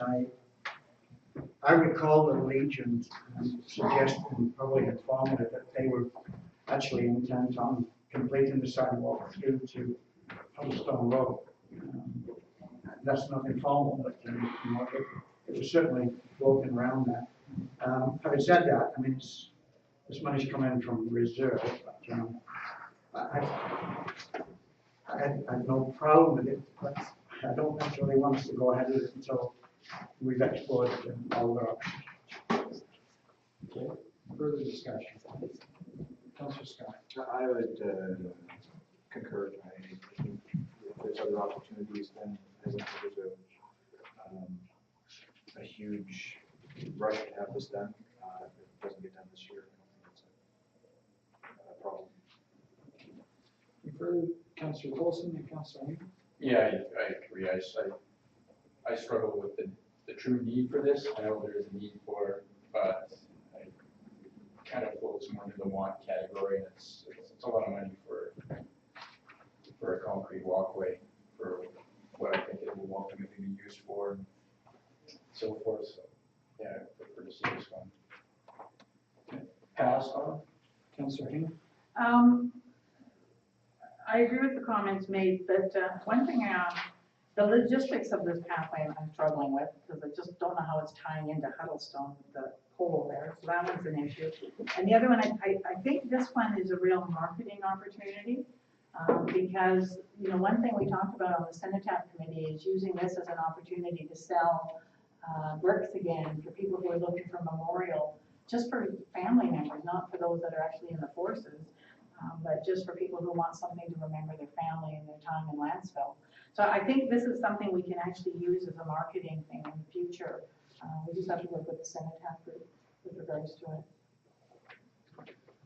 Okay, I have a question to staff. The pole. Staring down that. It actually has to maneuver around the pole. Yeah. Whereas a fence has to move foot in and then it can go on the inside. Okay. The sidewalk is a little bit of a worry. Yeah, a little bit of a bump in it. Other question, just with regards to the dollar figures here, PST. I assume this would be a supply and install type contract from a contractor, so why is there PST on it? And I noticed it also in the asphalt replacement and the culvert replacement as well. I think in the quotes, they'll factor it into the materials purchases, so it's just become part of that, in the quote. But it would be ultimately reflective on who actually did the work, so depending how it was quoted. Well, But you're right, if it was an all-in, then it would likely just be GST, so, Yeah. I think in this, it was broken down a little further. yeah, I was thinking, like, for example, I realize we've discussed them previously, but the asphalt replacement one, for example, is 19,300 PST in it. And it's one of those ones where I don't think PST would be applicable, because we're not viewed as the end user, the contractor is actually viewed as the end user. So anyway, we can come up with that. Councillor Milne. I'm certainly in favor of having some sidewalks in the downtown core area, but the village core committee spent a lot of time talking about sidewalks, and I think that there's going to be some linkages between Huddlestone Park and the rest of downtown core. So I'm a little bit worried about getting ahead of ourselves, and I prefer to deal with this part of the sidewalk at the same time so that we can make sure that everything's consistent and the pieces fit together. Councillor Savage. Yeah, so I'd move that this project be deferred, or this reserve transfer, or whatever, just be deferred to 2016. Okay, so the budget item deferred to 2016. I'll second that. Second by Councillor Milne. Any further discussion? Just for myself, I have had discussions with the President of Legion with respect to this, and the idea, for example, about selling bricks for the current bricks that are there were limited to services personnel, and he expressed no opposition to the idea of if the sidewalk was extended, providing memorial bricks for people that didn't qualify for the other side, essentially. The only request that he made was that there be a signage or something delineating the two, recognizing that people don't want to they don't want people getting confused between people there versus people there. So, any further discussion? All those in favor of the motion? Sorry. Oh, sorry. Just on the comment of deferring it into the sidewalk discussion, I like that idea, because that's a big ticket item to discuss. Based on the dollar value for 53 meters here, if you kind of extend that based on the sidewalk proposal from the village core plan, we're over $250,000 for one side of the road. So I think that's a very good discussion to have. Okay. Any further? All those in favor of the motion? Opposed? Motion carried. Next item is the winter road maintenance top up, $5,000 recommended in terms of it until the maximum reserve balance of $75,000 is reached. Councillor Scott? I'll move the $5,000 top up for the winter road maintenance reserve. Seconded by anybody? Councillor Savage? Discussion? Councillor Scott? I think this is needed because it was shown a few years back that we did have a really bad winter, and with that bad winter, we didn't have a reserve there, we would have been way over budget. So I think it's a good planning tool in that we put a certain amount of money away each year and then to a cap, and then there's that extra money to pull on our reserve if we have a bad winter season, because we can't predict the amount of snow that we get, unfortunately. Further discussion? Councillor Negre? Yeah, I have to note, I was looking at the figures for provincial figures for snowfall on Sunday, and I noticed that 2015 so far is a really super record low year. It's even lower in most areas than it was 2014, which was another super record low year. So I'd kind of like to hear, I would definitely like to hear a question through you to staff, what the rationale behind this is, because it looks to me like it's $5,000. So specifically what the request is that last year council established a reserve that would be available to offset those record high years. Unfortunately, in 2014, a substantial amount of that initial reserve established was used. So it was established at 43,000, about 22 of it was used, leaving only 21 now in that buffer. So what the request was perhaps, given the council set a cap of 75,000, is that just put in a regular annual contribution rather than have the need to come up with a larger sum. Is set it at a minimal amount such as 5,000 until we get to that 75 to have that available. Because right now, if we were to have another really high year, we wouldn't have enough left in that buffer to offset the same amount of. So if I understand you correctly, what you're saying, that 2014 was a record high year for Not road necessarily, maintenance? not necessarily a record, but we did have to go into the reserve. Right. It was set at 50,000 as the budget, but the actual was 72 or something like that. We had to go into that reserve to offset. So the budget has been set at 50 again this year. I'm saying if we had the same amount, we would use up the balance of that reserve. Okay, thank you. Councillor Milby? I was trying to figure out, since we haven't used any of this, we didn't use any of this in the latter part of 2014, that part of 2014 is winter. When did we use it up? Was it a high snowfall year in the early part, January to March of 2014? It was, but we gotta remember that basically it's not just the snow removal, it's the sanding and salting, which is more expensive than the actual snow removal. So those are the other costs that are kind of seen when you're looking at snowfall rates. So just to keep that in mind. Is there any further you wanted to add? No, that was it. That was it, thank you. Councillor? So maybe this has already been said and I missed it, but my understanding of doing this is that year after year, we would budget 75,000 for snow and sand and icing and all that. And then it wouldn't be used and it goes into surplus and then we budget again. So we're in effect padding or putting an extra amount in surplus by creating this reserve for stopping that. Is that not what gist of why we're doing this? Is my understanding is now there's now a reserve that says this is the funds we've allocated for snow removal and icing and all that. And unless there's a bad year, we won't budget for that again if it's always at the max. More or less, last year was the first year that we looked at what had been the average over a number of years, and more often than not, it was closer to 50. So the budget was then set at 50 rather than the 75, with the establishment of that reserve essentially being funded by those years where it wasn't spent. Yeah. So it would only be if it went over 50 that the reserve would get used via a finance plan amendment to bring those monies in to offset the additional amount in any one year. Councillor Scott? And I think it's a great plan. I think, it's allowed us to bring down the snow removal, salting, sanding budget a little bit. And then we have a reserve that we draw on for those years that are larger. But it's something we're never ever going to be able to predict, unfortunately. So it's one of those budget items. In some years, yeah, there's going to be a big surplus. Other years, we're going to use some and we're going to go into this reserve fund. So I don't think there's any easy answer. Further discussion? Just clarification from staff, the 2014 financial plan showed 85,000 budgeted and 71,000 spent.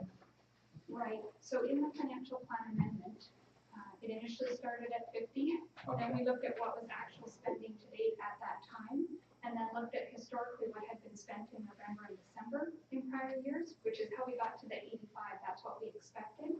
Fortunately though, in November and December, the actual expenditures were much less than prior years. So the amendment was actually higher than we actually needed. That said, only the actual amount spent was transferred from this.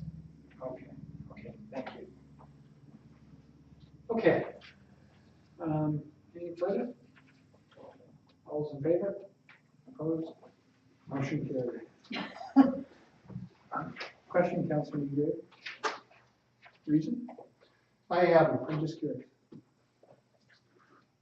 My understanding here, or what I've seen with the budgeting and the expenditures, as it goes down, there's always seems to be some surplus somewhere, so that if that very occasional year when maintenance costs may be high. I can't help thinking, unless it's very, very unusual, the wherewithal will be there to cover it from, within operations that year. Typically on the island here, we get, we get snow either late November, early December, or about this time of year. We're kind of moving out of the window where we're expecting a snowfall for that major season in 2015 anyway. So it seems, I'm just not convinced, and I'm really scratching my head, trying to figure out what it was spent on in 2014, because we had one snowy week and that was it. One of the things that in signing checks, for example, we see the bills in that come from Winley. And as Fred mentioned, I'm always surprised by the amount that's spent on basic ice prevention as opposed to snowfall. So you get that time period where the temperature dips below zero. It may be because it's a perfectly clear day and so it's cold, but that doesn't preclude the slippery spots. And so they do some, Fred, correct me if I'm wrong, they kind of do some monitoring of areas in addition to the salting and sanding? That's correct. Yeah, we do a lot of monitoring. A lot of our roads are actually in the shade of the mountain during the winter time. And if condensation keeps building up and freezing, it causes slippery areas like Siwash Ridge, Halls Road, Ware Road, Top End. There's several areas around that constantly, and when it's colder, basically every second day they have to go. And that's where all the costs are coming. Councilor Cole? Sorry, you said they do the monitoring, so that's not something that we do in-house? No, that's part of their contract, they look after the monitoring. And that monitoring is 24 hours too. Yes, So yeah. it could be 3 o'clock in the morning. Right. And they have equipment in their truck that actually measures temperature of the road. Okay. Okay, thank you for that, Councilor Mugay. Next item in Parks and Rec now, install a washroom within Huddlestone Park near the parking lot.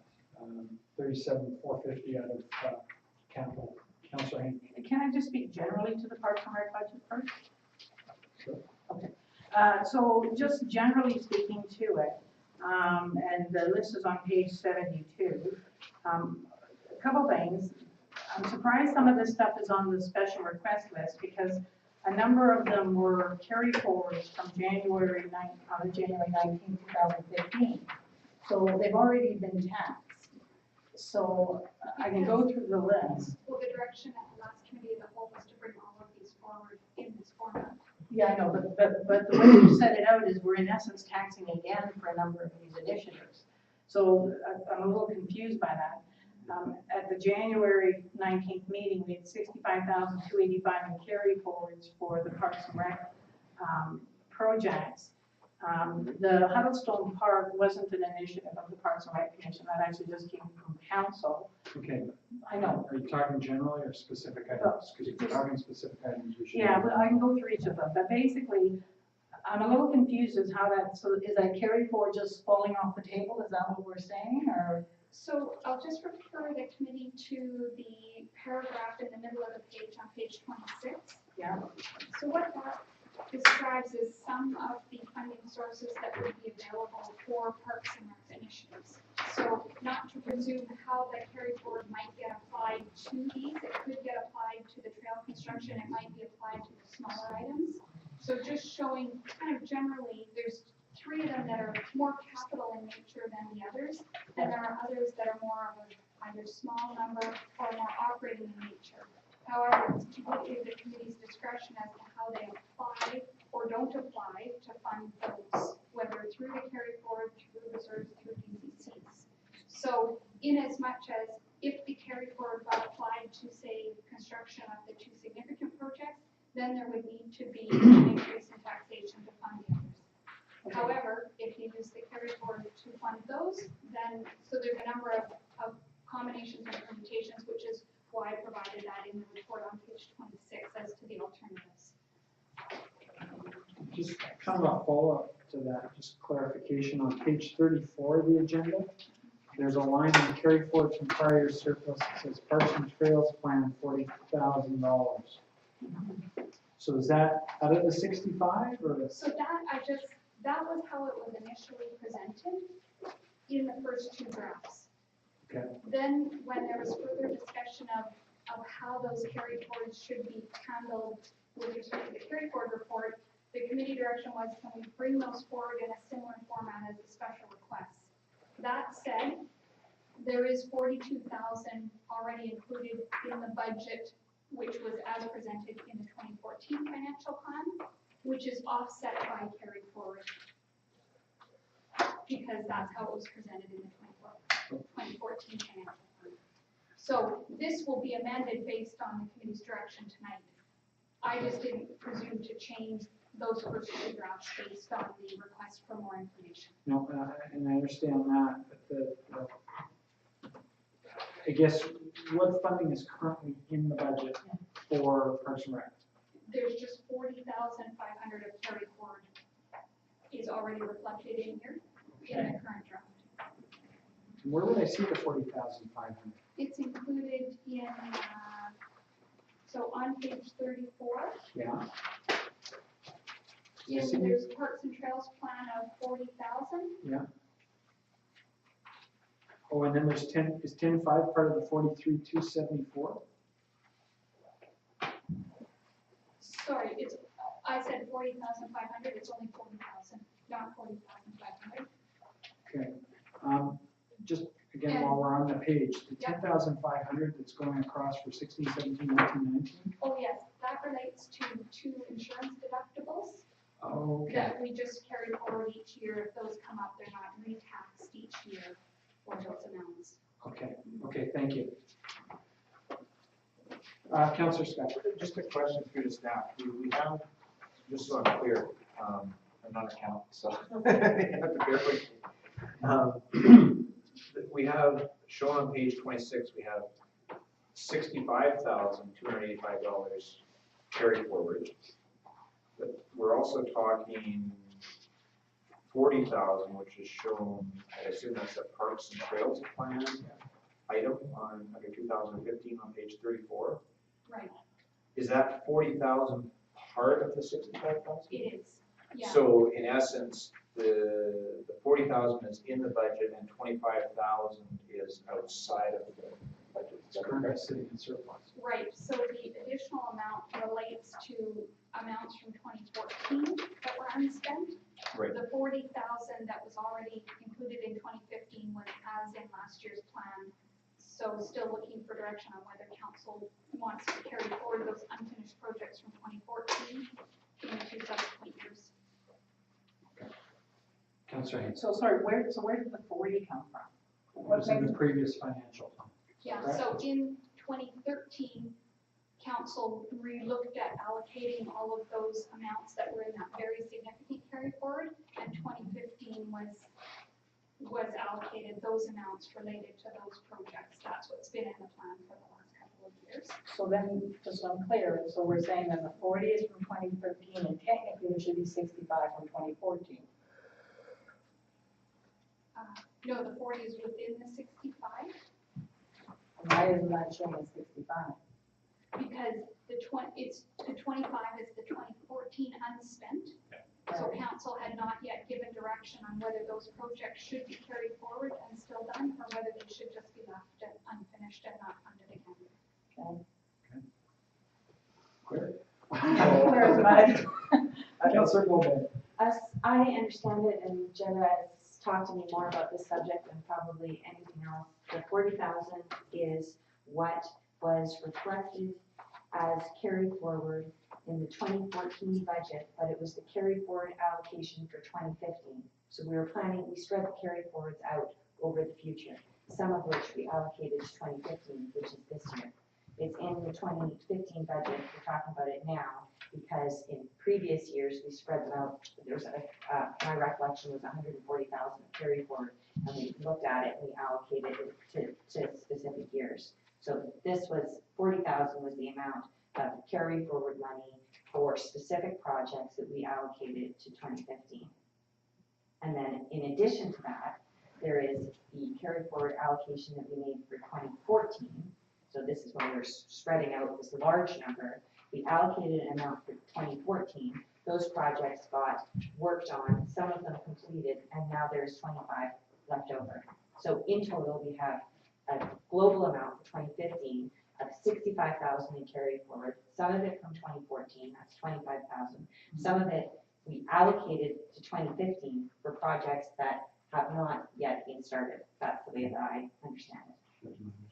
Jenna? Yeah. Councillor Haney, Councillor Scott, Councillor Cole. So the gist at the end of the day is there's a very large carry forward for Parks and Rec between the various years, whether you've allocated them to years. The reality is that money has all been taxed. Yeah. Yes. Yeah. Yes. Councillor Scott. Just a question for staff, just so that I'm clear on this. There's essentially $65,000 available, of which 40,000 is shown in the budget. But none of it is truly allocated at this point in time. Would that be correct? We could reallocate it, however. Well, is it all of these items that are shown on page 72? Correct. Yeah, it's not all of them because there isn't sufficient funds in Right, there but for these that 65,000 can be allocated over all of these items. Right. is what Yes, it's it's related to those items. Awesome. Councillor Colson. I didn't have a question, I was just saying, I may have to take my socks off so I can keep up with the math. If you get to 22, you're in trouble.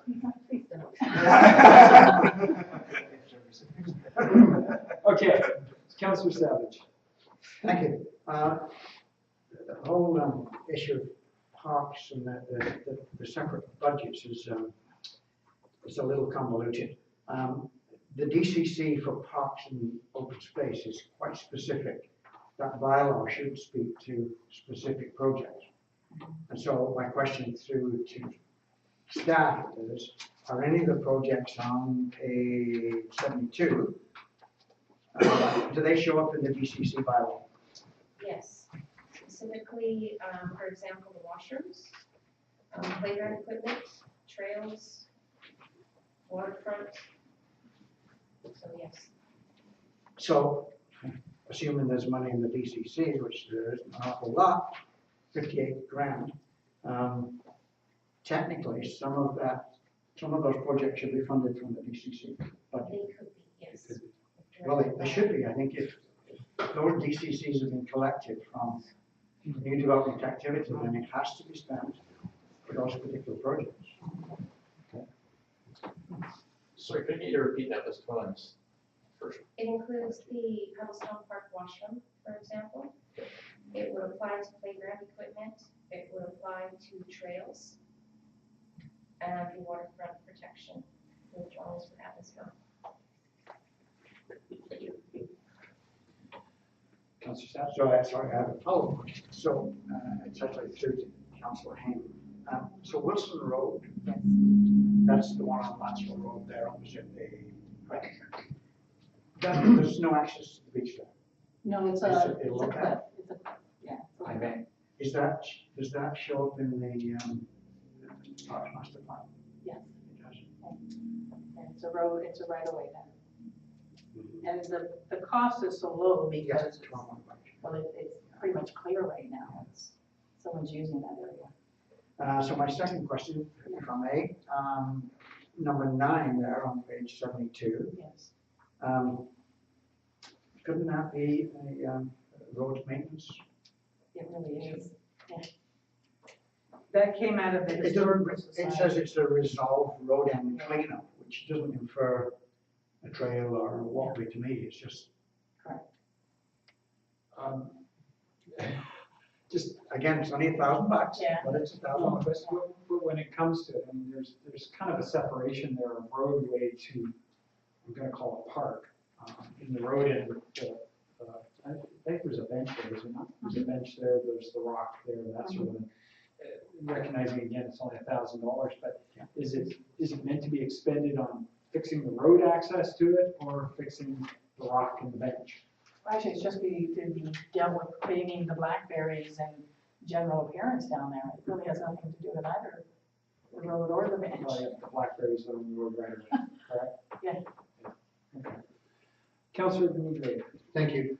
So I have a question. When I scan the list of Parks and Recreation Committee supported projects, it looks like it's about $160,000 worth of work. And I also note that there appears to be a history of funds that are just carried through from year to carried forward from year to year relating to Parks and Rec work that doesn't get done. So it's taxed amount of money that's taxed and just hangs around.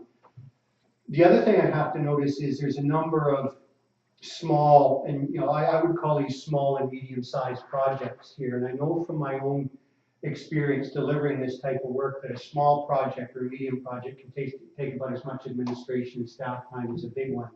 So my question through you to staff is this: if you can tell us what the demonstrated capability of the district staff is to deliver these types of Parks and Rec oriented works, either on an annual basis, either in terms of value delivered or man hours or something like that, because I'm looking at this list and thinking, do we have the capability to deliver all of this?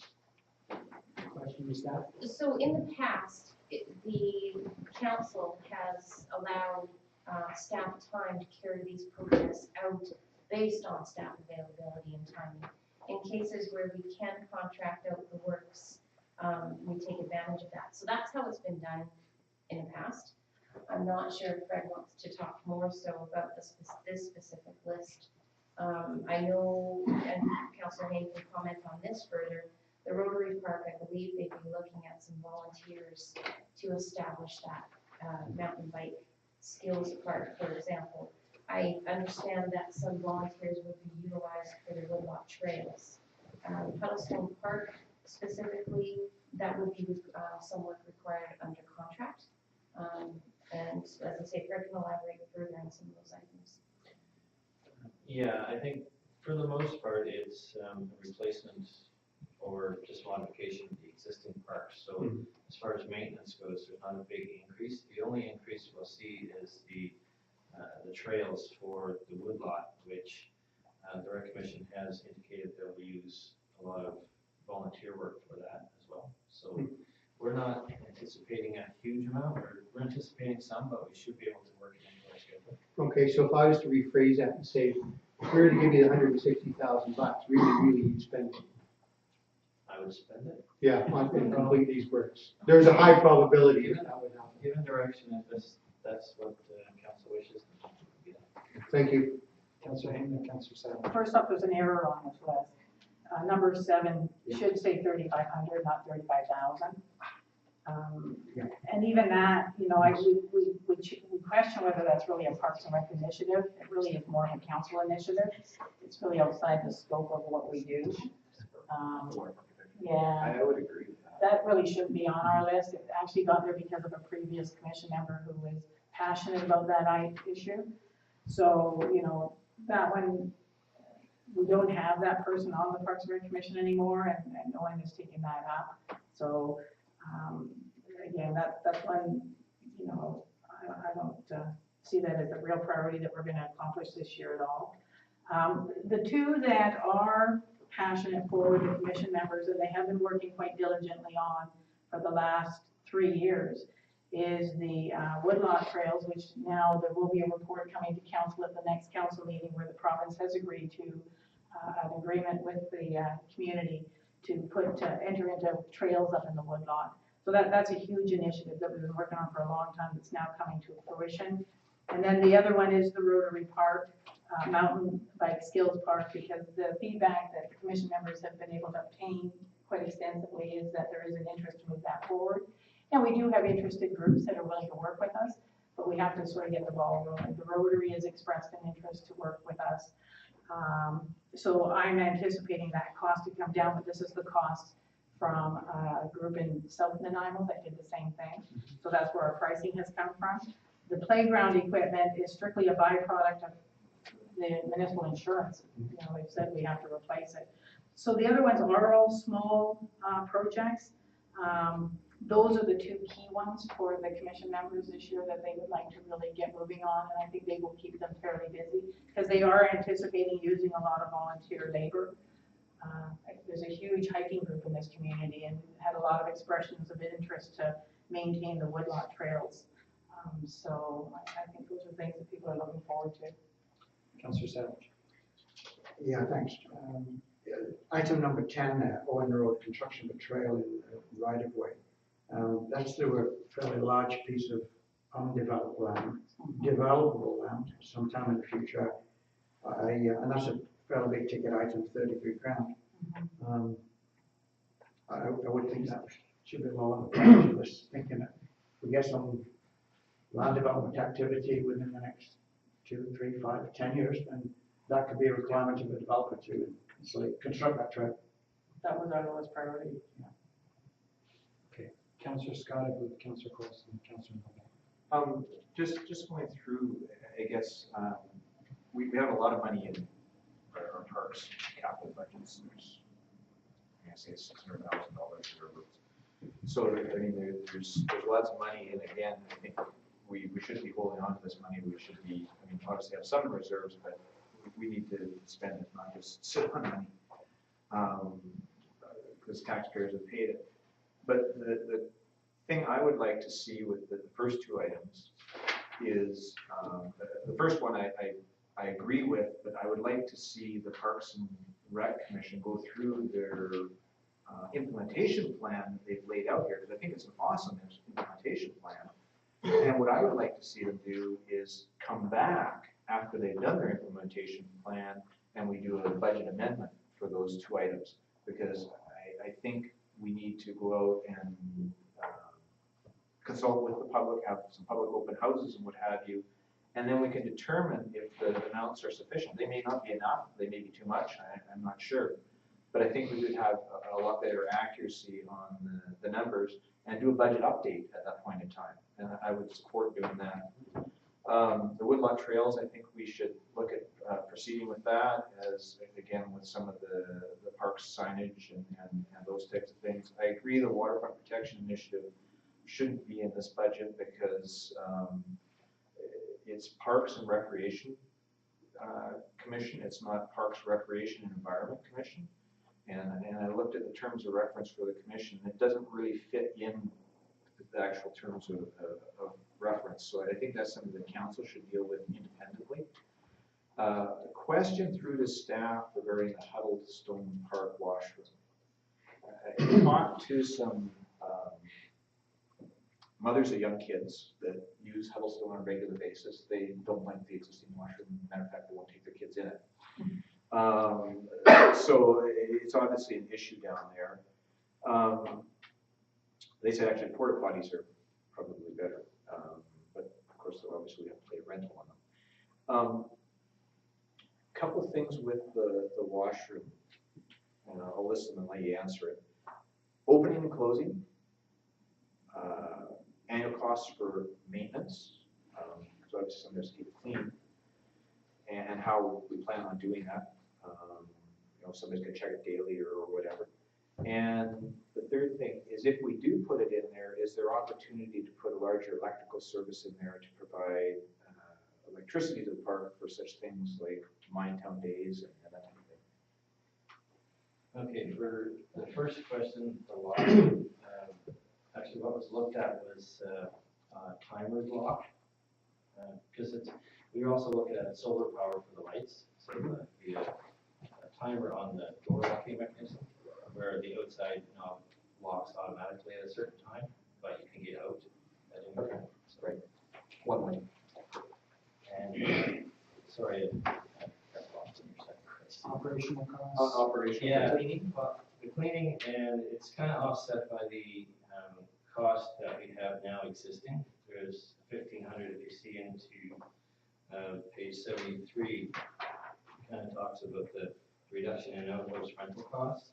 That'll cover the actual cost of cleaning the washroom.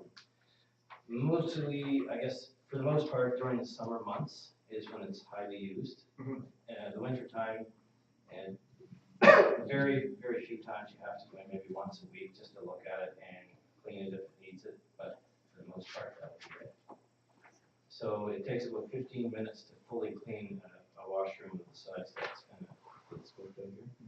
And twice a week should be sufficient. That's what it was all based on. Electrical. And the electrical was not factored into this. It was all considered to be solar. So it would be an extra increase in cost. You're likely looking at, I did get some costs just to find out how much it would be. And they were looking at probably for $12,000 to $15,000 for a drop from the electrical pole on Housestone Road. Cheap. Okay, Councilor Colson, Councilor Noble. So just on that, so that would be for enough power though for mine town days and stuff, that's just not a drop for a toilet? Or? Well, you could make the drop for a toilet and just put the proper. Hold it in. Yeah. So my question, Denise from the Parks and Rec Commission, so the plan that was presented, what length of time is encompassed in that division? Like, will that does that encompass your needs over a year, 5 years? What's Well, the this, vision this there? plan is for this year. Yeah. Basically, they're hoping to move forward on the woodlot as soon as it comes to council next meeting. And move forward on the Rotary Park. Okay, but I think his question relates to, is there more in the plan? So like, if we did all this year, Yeah. next year, there wouldn't be an equivalent scale of We plan. haven't budgeted anything for subsequent years. Right. This So is just trying basically where we're to get at. a flavor of the length of duration of the vision in this, because if you take out, just by my numbers here, with the correction that you mentioned for the waterfront protection initiatives, if DCCs were brought in and were on the table for using as a funding source, there's almost enough money for everything as is, right? There's $124,000. I calculated 41,200. Sure. That's what we would need to do our operating budget. Okay, that's 31-ish, but, so if this accomplishes a lot that the Parks and Rec Committee likes over a number of years, do we have the discussion of whether or not to use the DCC funds at this time and accomplish a lot of these tasks this year? That's kind of where my head was going with this. Okay, Councilor Noble. My inclination with this is to approve, and I'm just sort of in the thinking stage of things, is to approve requests 1 through 4. I had the same questions as Councillor Scott about the Huddlestone Park washroom. My personal view is that putting a washroom in Huddlestone Park should be very high on our priority list. I don't think very many people at all use the toilet there, and the washroom is actually the bushes at the back. And I think there's some hygiene issues, and a washroom is something that would be appreciated by the residents at that location, although I recognize that there is a cost. I'm interested in hearing as well about the possibility of having electrical in there, because I think that would be a good long-term investment. The way that I'm thinking about this is that because there has been this history of carry forwards, I'm reluctant to sort of over-plan and have the Parks and Rec Commission, who are certainly enthusiastic and ambitious, and then find us going through the same carry forward exercise that we tend to go through again next year. What I would prefer to do is identify the projects that, then these are meaty projects, every single one of them. And then if the Parks and Rec Commission, can see that those projects are coming to a conclusion, then look at doing a budget amendment rather than doing carry forward after carry forward after carry forward after carry forward, which I don't think is a very useful planning tool. And following on some early discussions, given that there's other funds available for some of these, it may be an indication that there's been some historical overtaxing in this area, and we should maybe be looking first to things like DCs rather than to taxation. Councilor Savage, Councilor. Yeah, thank you. Just speaking to item 1 again, the Huddlestone Park washroom. Just talking about electrical supply again. I think if we look into the future, it will be money well spent. As you know, the My Town Days has moved we think on a permanent basis to Featherstone Park. We had a few logistical issues last year, and one of them quite definitely was the noise of generators.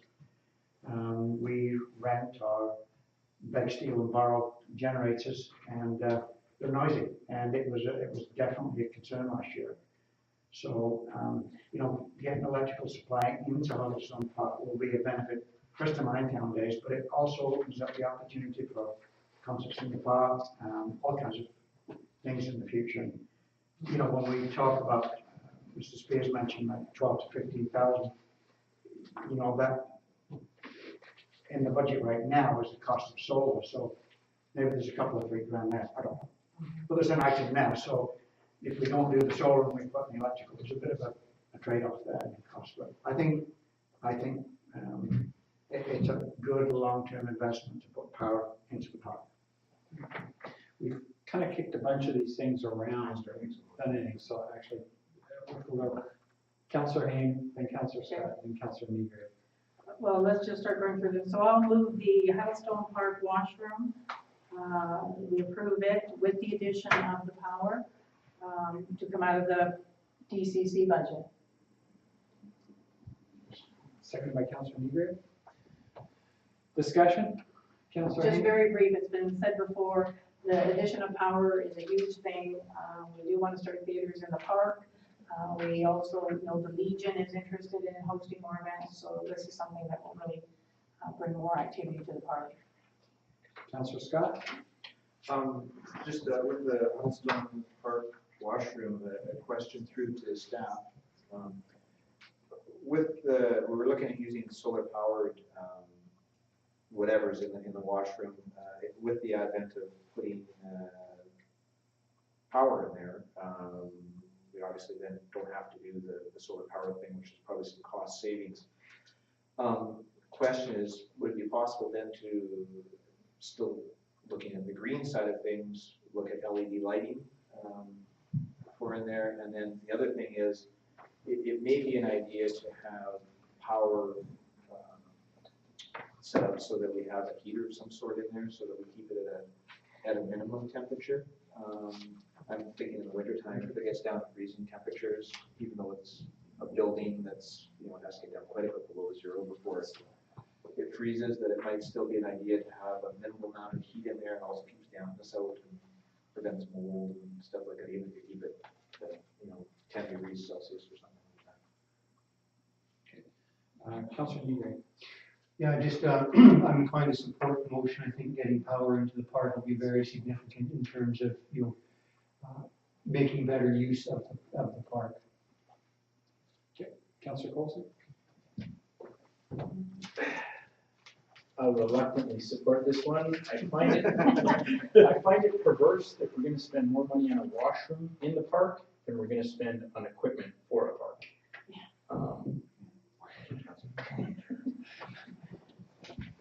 Which one do you suggest?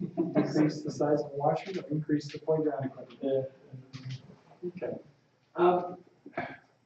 Question to staff, the proposed location, would it result in removal of trees? Well, if I recall correctly, when this issue was first being addressed, there was some concerns about where the washroom should be located within the park. So I would suggest staff need to look at that, and we need to have some further discussions surrounding that. Okay, and recognizing the memorial trees, things like that, Absolutely. sensitivity of that. With regards to the electrical side, if we remove the solar panels, then our operating costs are going to increase. So we've got to keep that sort of thing in mind.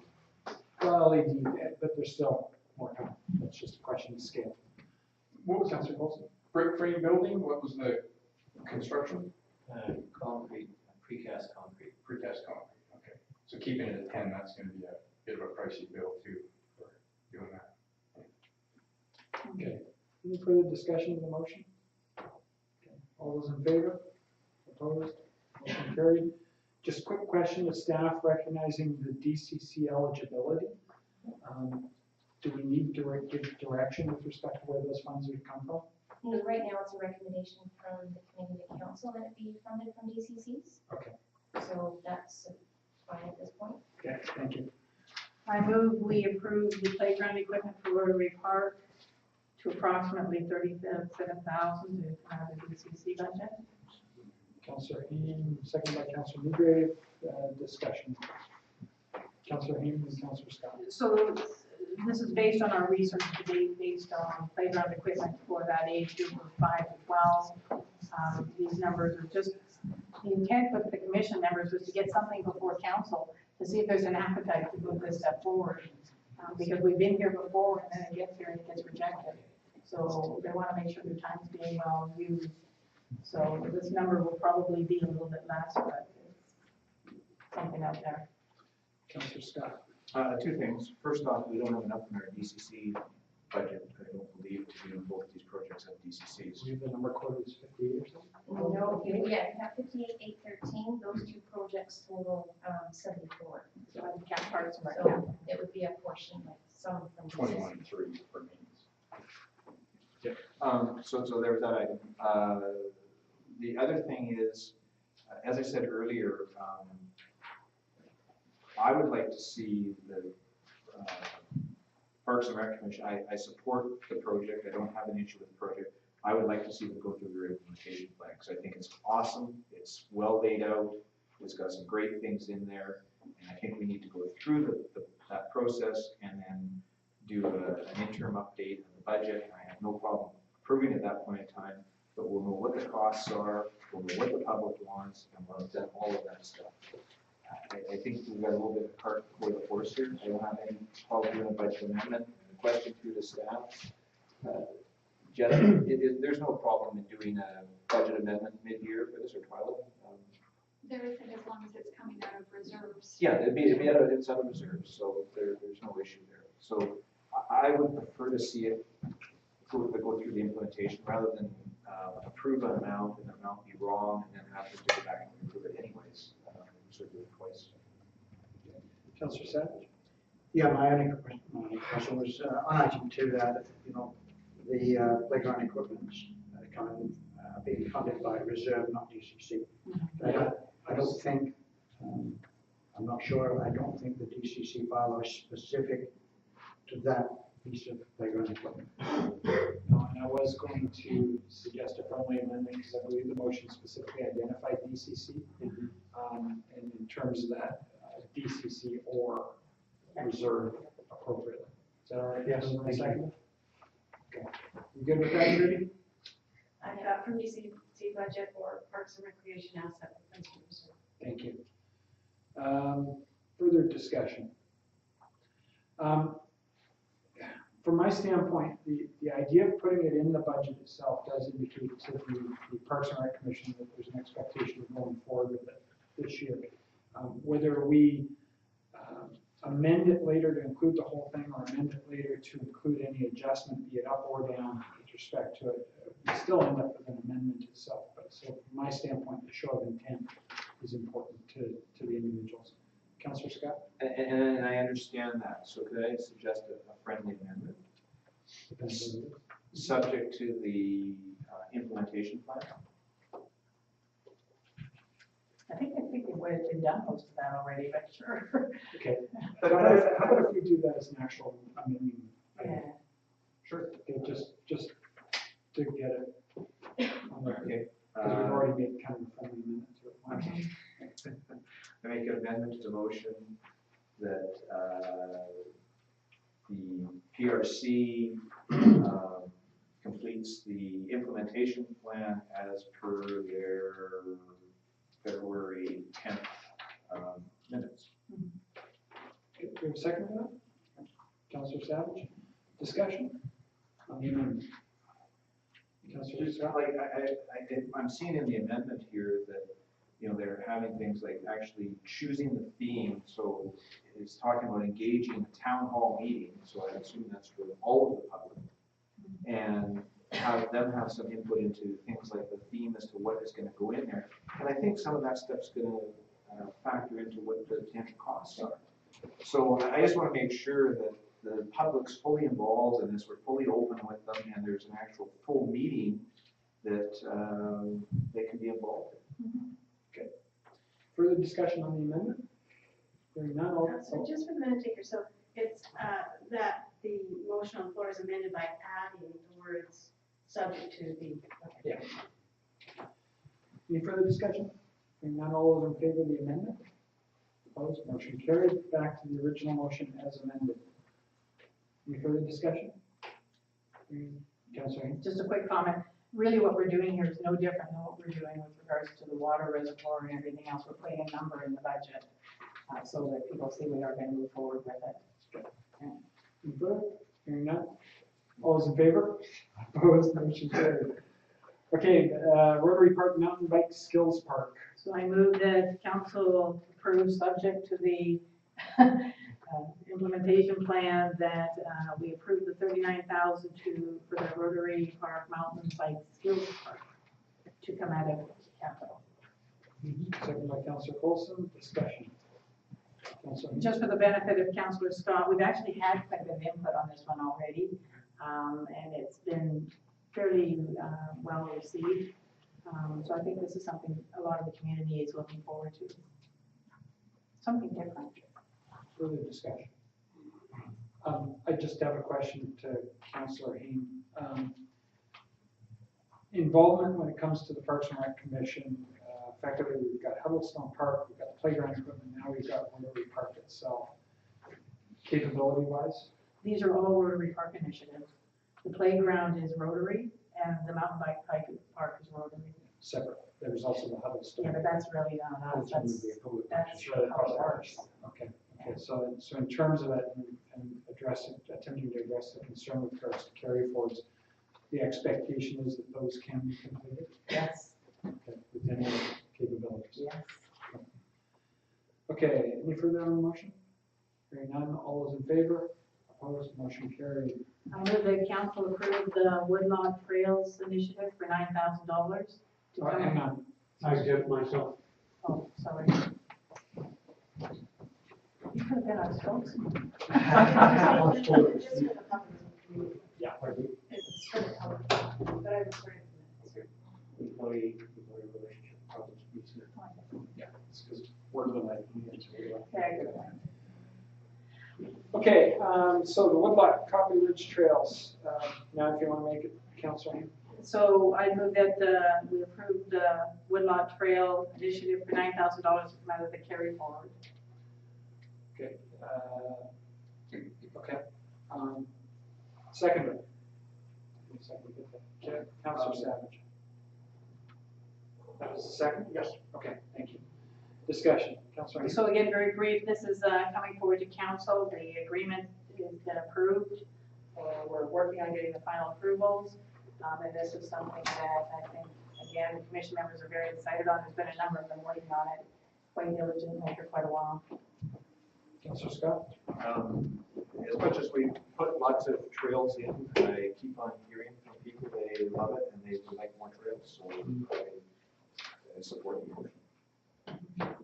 Further discussion, Councilor Savage? Yeah, my only comment for the source of funds, we got tons of money in the Parks and Rec budgets.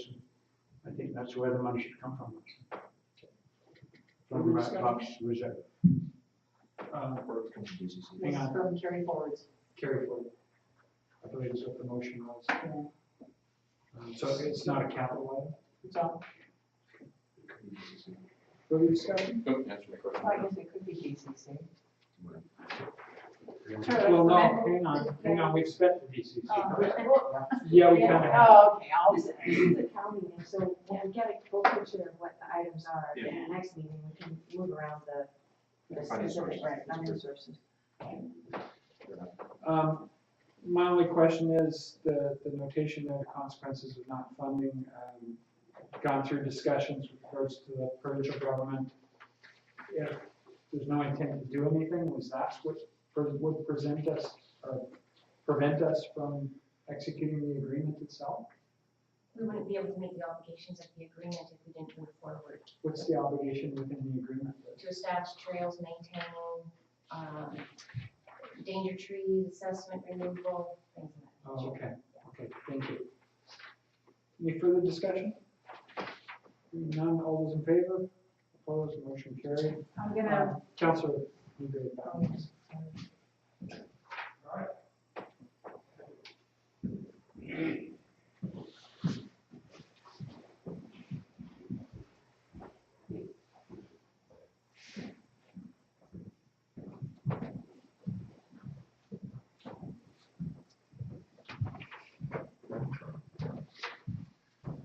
Okay, so we're on to Wilson Road Phase 1.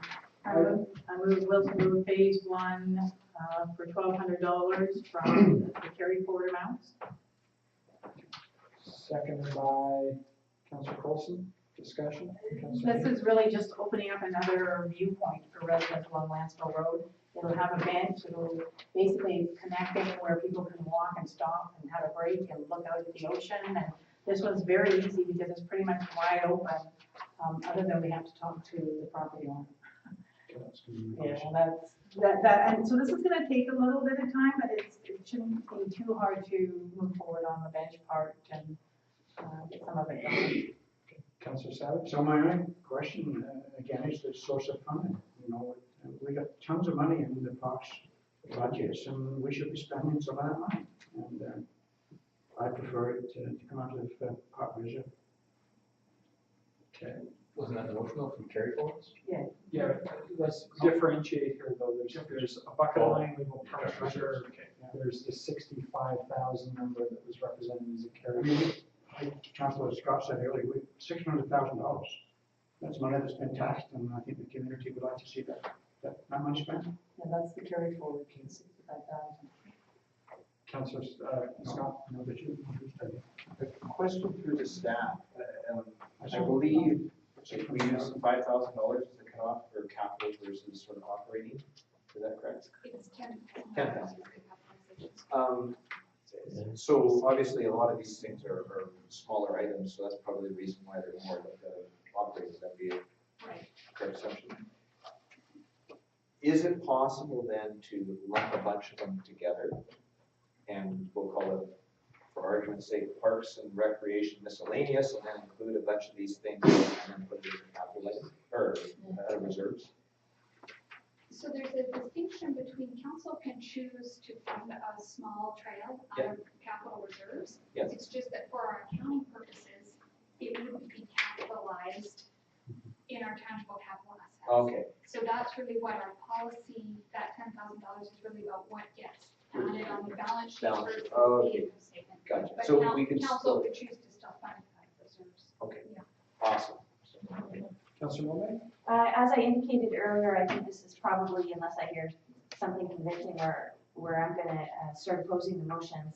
The reason is that there has been a history of carry forwards, and the Parks and Rec Commission is very enthusiastic about trying to get projects done. I'd like to keep their workload manageable. If they get to the end of these projects and find that they're in a position to take more in, I'd certainly look favorably down the line at doing a budget amendment, even if the money is coming out of reserves or some other pot of money. That's money that's been taxed by the residents, and I'd like the capacity that the district has in order to carry these through, the capacity that the district has in order to be able to actually accomplish these projects to be consistent with the amount of money that the residents are taxed, whether it's in terms of reserve contributions, direct taxation that's now been turned into carry forwards, or contributions through development cost charges, which may as well be kind of from the residents in some circumstances. If the Parks and Rec Commission is inclined to take on an additional workload, by all means, that's something that I'd commend them on. But in the past, I've gotten the impression that there was a greater need for staff support. There's been requests for the additional seasonal works position, and at times I feel like I'm on a bit of a treadmill with these requests. So again, it's not projects that I'm opposing. I just want the other ones complete first, so that we don't end up with this cycle of over budgeting and then moving it forward into new years. Councillor Scott. I think one of the reasons I was looking at funding it out of reserves is because then we don't get into this budget cycle thing of this carry forward and this ever-ending treadmill type of thing. So whether this takes this year or takes 2 years to accomplish, I support the things that are on here, other than a couple of them we haven't gotten to yet, that I think there's going to be some changes to. But if we pull stuff out of reserves or out of BCCs, then we're not in this carry forward situation, which I really struggle with. I think we all do, because it gets very confusing as to what the actual numbers we have to work with. And that's very apparent by the number of questions that have been asked tonight. So I think if we start pulling this stuff out of reserves, and with that huge amount of reserves sitting here, we've got, if you take the DCCs and all the different, the asset replacements, and the Parks Development Reserve, we've got $663,000. You know, and that's money that's been, you know, we've had these discussions about the taxpayers of Lanceville being taxed and money not being used. Well, this is probably one of the best examples of it. So I think we got to start dealing with that money and not deal with the taxation side of money. We got to take that pool down. It's allocated for parks, so we need to spend that money on items such as this for the benefit of the residents, so that we don't sit on all this money. Just a couple points. I think commission members are now going to be more inclined to look to outsource our projects from now on. We've always tried to be conservative and try to use district staff, but we'll look at different options now. This is coming from carry forward money, so it's money that's already been taxed. But more importantly, I think the E&N trail and some of the bigger trail initiatives that residents really want is partly why we were trying not to use up all that Parks and Rec reserve money. If we ever have the opportunity, and technically we really do right now, to apply for a grant to do the next phase of the E&N trail, that large amount that's sitting in reserves would really come in handy. So I'd hate to see us deplete it all and then something big comes along and we haven't got the ability to match dollars. You know, that's sort of why we've been leaving that money in there. Councilor Negre? Thank you. Just clarification on the motion, please. The recommendation for funding is to come from taxation, is it? It's from carry forward. It's from carry forward. Thank you. Councilor Milbeck? I appreciate Councilor Scott's comments about taking it from reserves, but you know, and I've got some affinity for that perspective, but I feel like we need to use the carry forward funds first. Those have been, you know, taxed for current projects, and some of them go back to as far back, my recollection is to 2008. So they've been moving through the books, and my feeling is that either we need to assign those to projects and get them concluded, or we need to maybe look at one of those exceptional circumstances where the carry forward funds need to be unmarked and put back into general revenue for other purposes, because the residents aren't getting any specific use out of them now. If we're going to be going through what are significant Parks Reserve funds before we touch the carry forward funds, it's going to be a significant amount of time before the residents get any kind of value out of that. I understand the point about the E&N trail, but the last quote that we got on that was that it would be 2.2 million, and I have long since considered that kind of project will be out of reach for the district for quite a long time. So I don't see the point in keeping the reserve funds around for that purpose. Those are my thoughts. Councilor Savage? Thank you. Whether we call them reserves, carry forwards, or whatever, they're all funds that's been provided by the taxpayers. And yeah, I hear the comments about the trail. I think we're a long way, in my mind, a long way away from funding a $2 million trail. I think all these small projects are all, the community can relate to all of these and spread out throughout the community. And my strong preference is to fund them from reserves. I just have a question regarding the actual request form here. It says preparatory work for trail construction. So does that mean it's built or not? It's getting clearances and. So it's not the actual trails. construction? Yeah. That's a big one. Okay. So it's kind of a soft cost. Yes. Okay. Just a comment on the E&N trail side of things. I believe the 2 point something million was a reference to going from Ware Road through to Superior. There was discussion at one point about possibly splitting that up into some sort of phasing to make it more palatable, but recognizing that the regional nature of that trail itself, there is a possibility at some point of some sort of possible grant funding for it, but separate discussion, separate day. Okay, anything further on the motion itself? Just to clarify the motion, please. The motion, I believe, is to approve the Wilson Road Phase 1 portion of costs with the cost to come out of the carry forward amount, I believe. We've been wording the motion similar to the previous set of minutes, so it's that the committee will recommend that council instruct staff to incorporate 1,200 into the financial plan to fund Parks and Recreation Wilson Road Phase 1 from the carry forward. Okay. Okay, any further discussion? All those in favor? Opposed? Motion carried. Okay, this is my last one. I move the parks interpretive signage for $2,000 to come out of the carry forward amount. Second by Councillor Coulson, discussion. The reason I'm moving this is we're actually looking to do this at the same time we do the woodlot trail. As we go through the woodlot and build those trails, commission members would like to put signage on at that time. And so they just go hand in hand. So that's why we're doing those at the same time. Councillor Newby? So if I can clarify, this particular set of signage, will it be specifically associated with the woodlot trails? Primarily, and other trails, but primarily that trail. Councillor Scott? Are you looking similar to what they do at a lot of RDN trails, like the 4x4 posts with the small sign on it to show especially direction, going the right way or Yeah. that type of thing? Yeah. Oh, yeah, sorry. Oh, that's fine. Sorry, thank Yeah. you, Councillor Newby. Very good.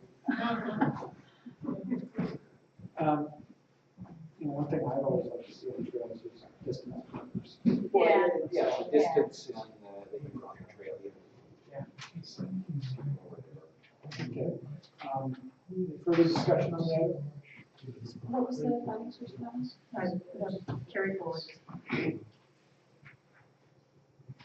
further? Hearing none, all those in favor? Opposed? Motion carried. Now, Councillor Haney, you said last one. Yeah, I wasn't gonna. There's a list there. Yeah, I know. Yes. So what would you like to do, Councillor Scott?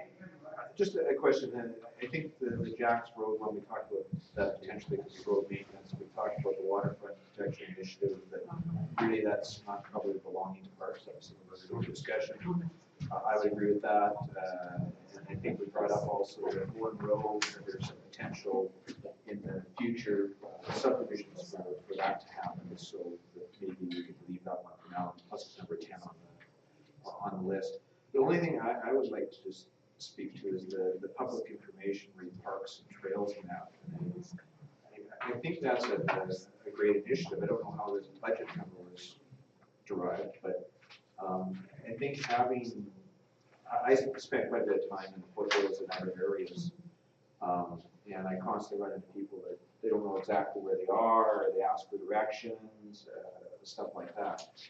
And I think having that information available on a map, or especially on our website, so that people can print it off, would be a real benefit to area residents and people outside the area. I agree 100%, and it is initiative of the commission members. But until we finish the woodlot trails, we don't want to produce any maps or anything. And we do actually have a commission member who's pretty eager to do a Facebook page and a website, but we're waiting for feedback from staff on whether we can do that. So we have these younger members that are way more into this technology than us older ones, and really good ideas coming forward out of them. My only comment is, I understand what you're saying about public information on it. Related to the other ones, is there any direction from the committee as to whether or not staff should consider incorporating it into another department's budget? Recognizing questions have been raised, for example, in the case of the waterfront protection one, whether or not it really is Sandy Jack's Road, whether or not really is a Parks and Rec initiative or if it should be somewhere else. So what would we put that waterfront under? Well, I would look for direction from staff, so maybe a committee recommendation to council to direct staff to provide information with regards to the appropriate funding source in department that those items should be. Councillor Scott? I guess the waterfront protection initiative, I've never been clear what it all encompasses, what it is, and it's $35,000 for a report, understanding. So I really struggle until we fully define what it is doing anything. So, and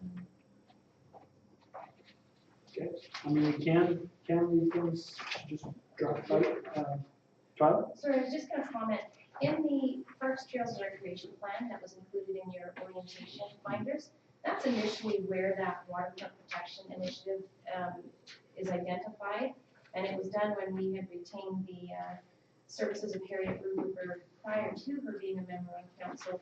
That established, you'll see a table 9.1 in there that identified a number of initiatives and the associated costs, and recognizing this was done back in 2008. So I would suspect some of those allocations and projects have either gone off the list or not a priority, changed, etc.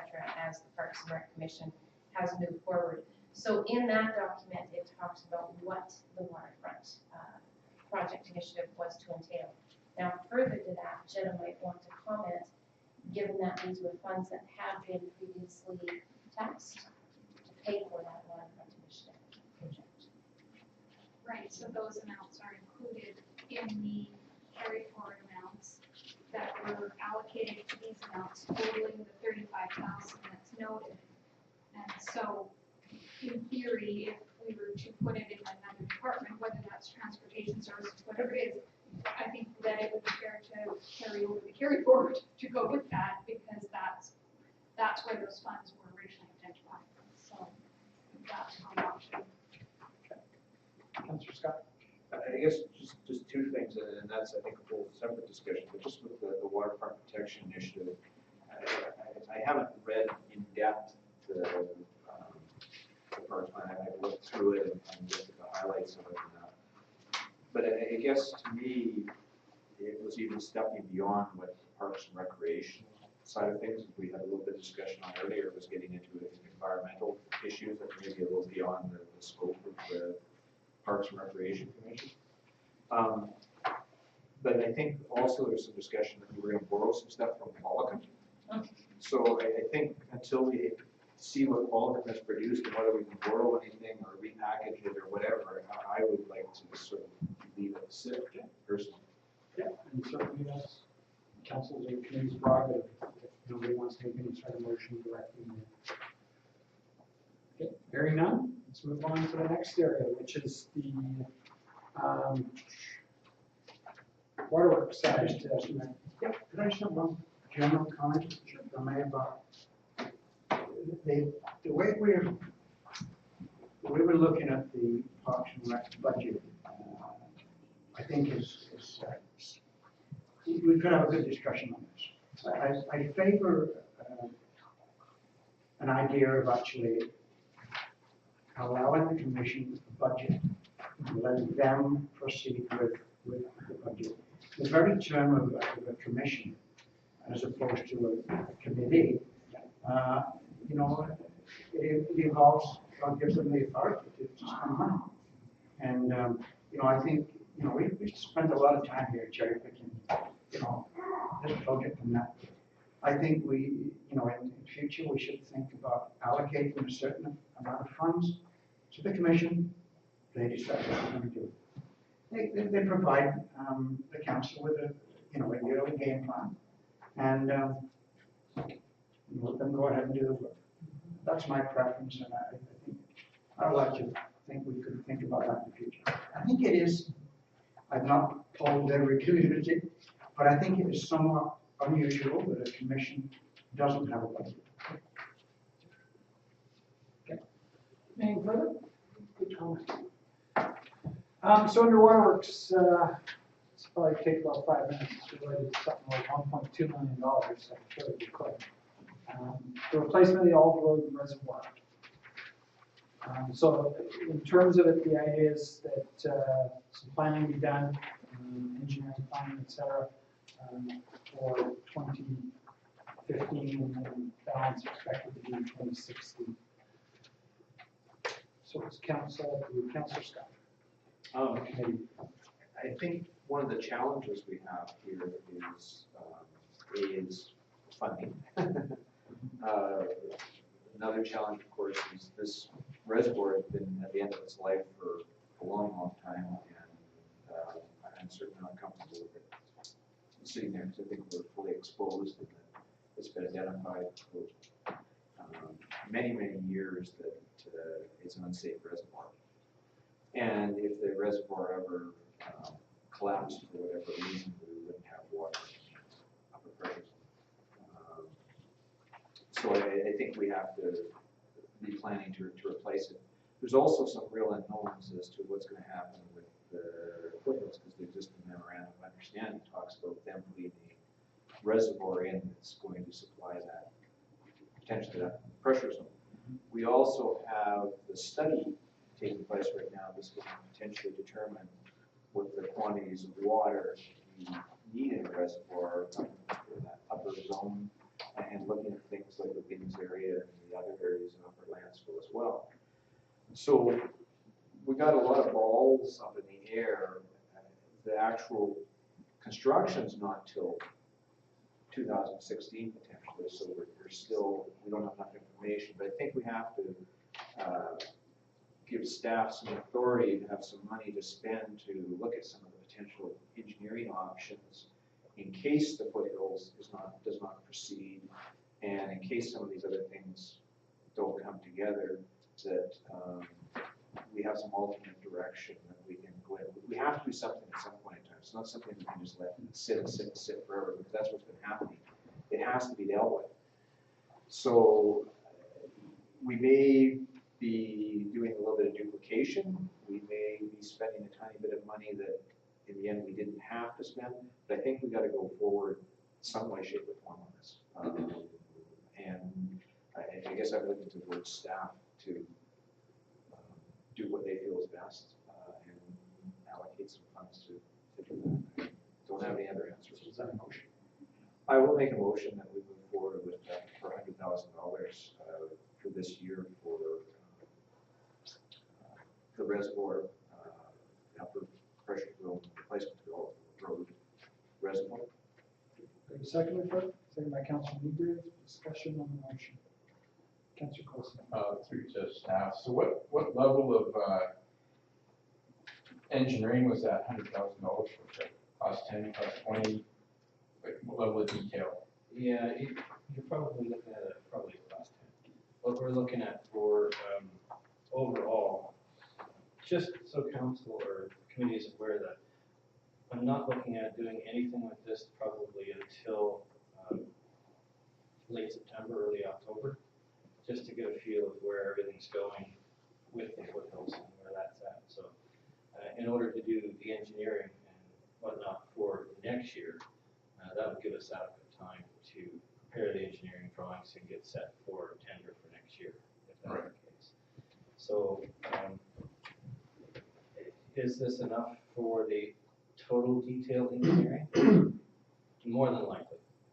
Not great sure, because there's some other things that's compromising the cost, like the placement and how do we get around replacing the one that's on the existing spot. It's only so big, so do we build around that one and then take that one out for a little bit and use in the interim? So there's all those factors.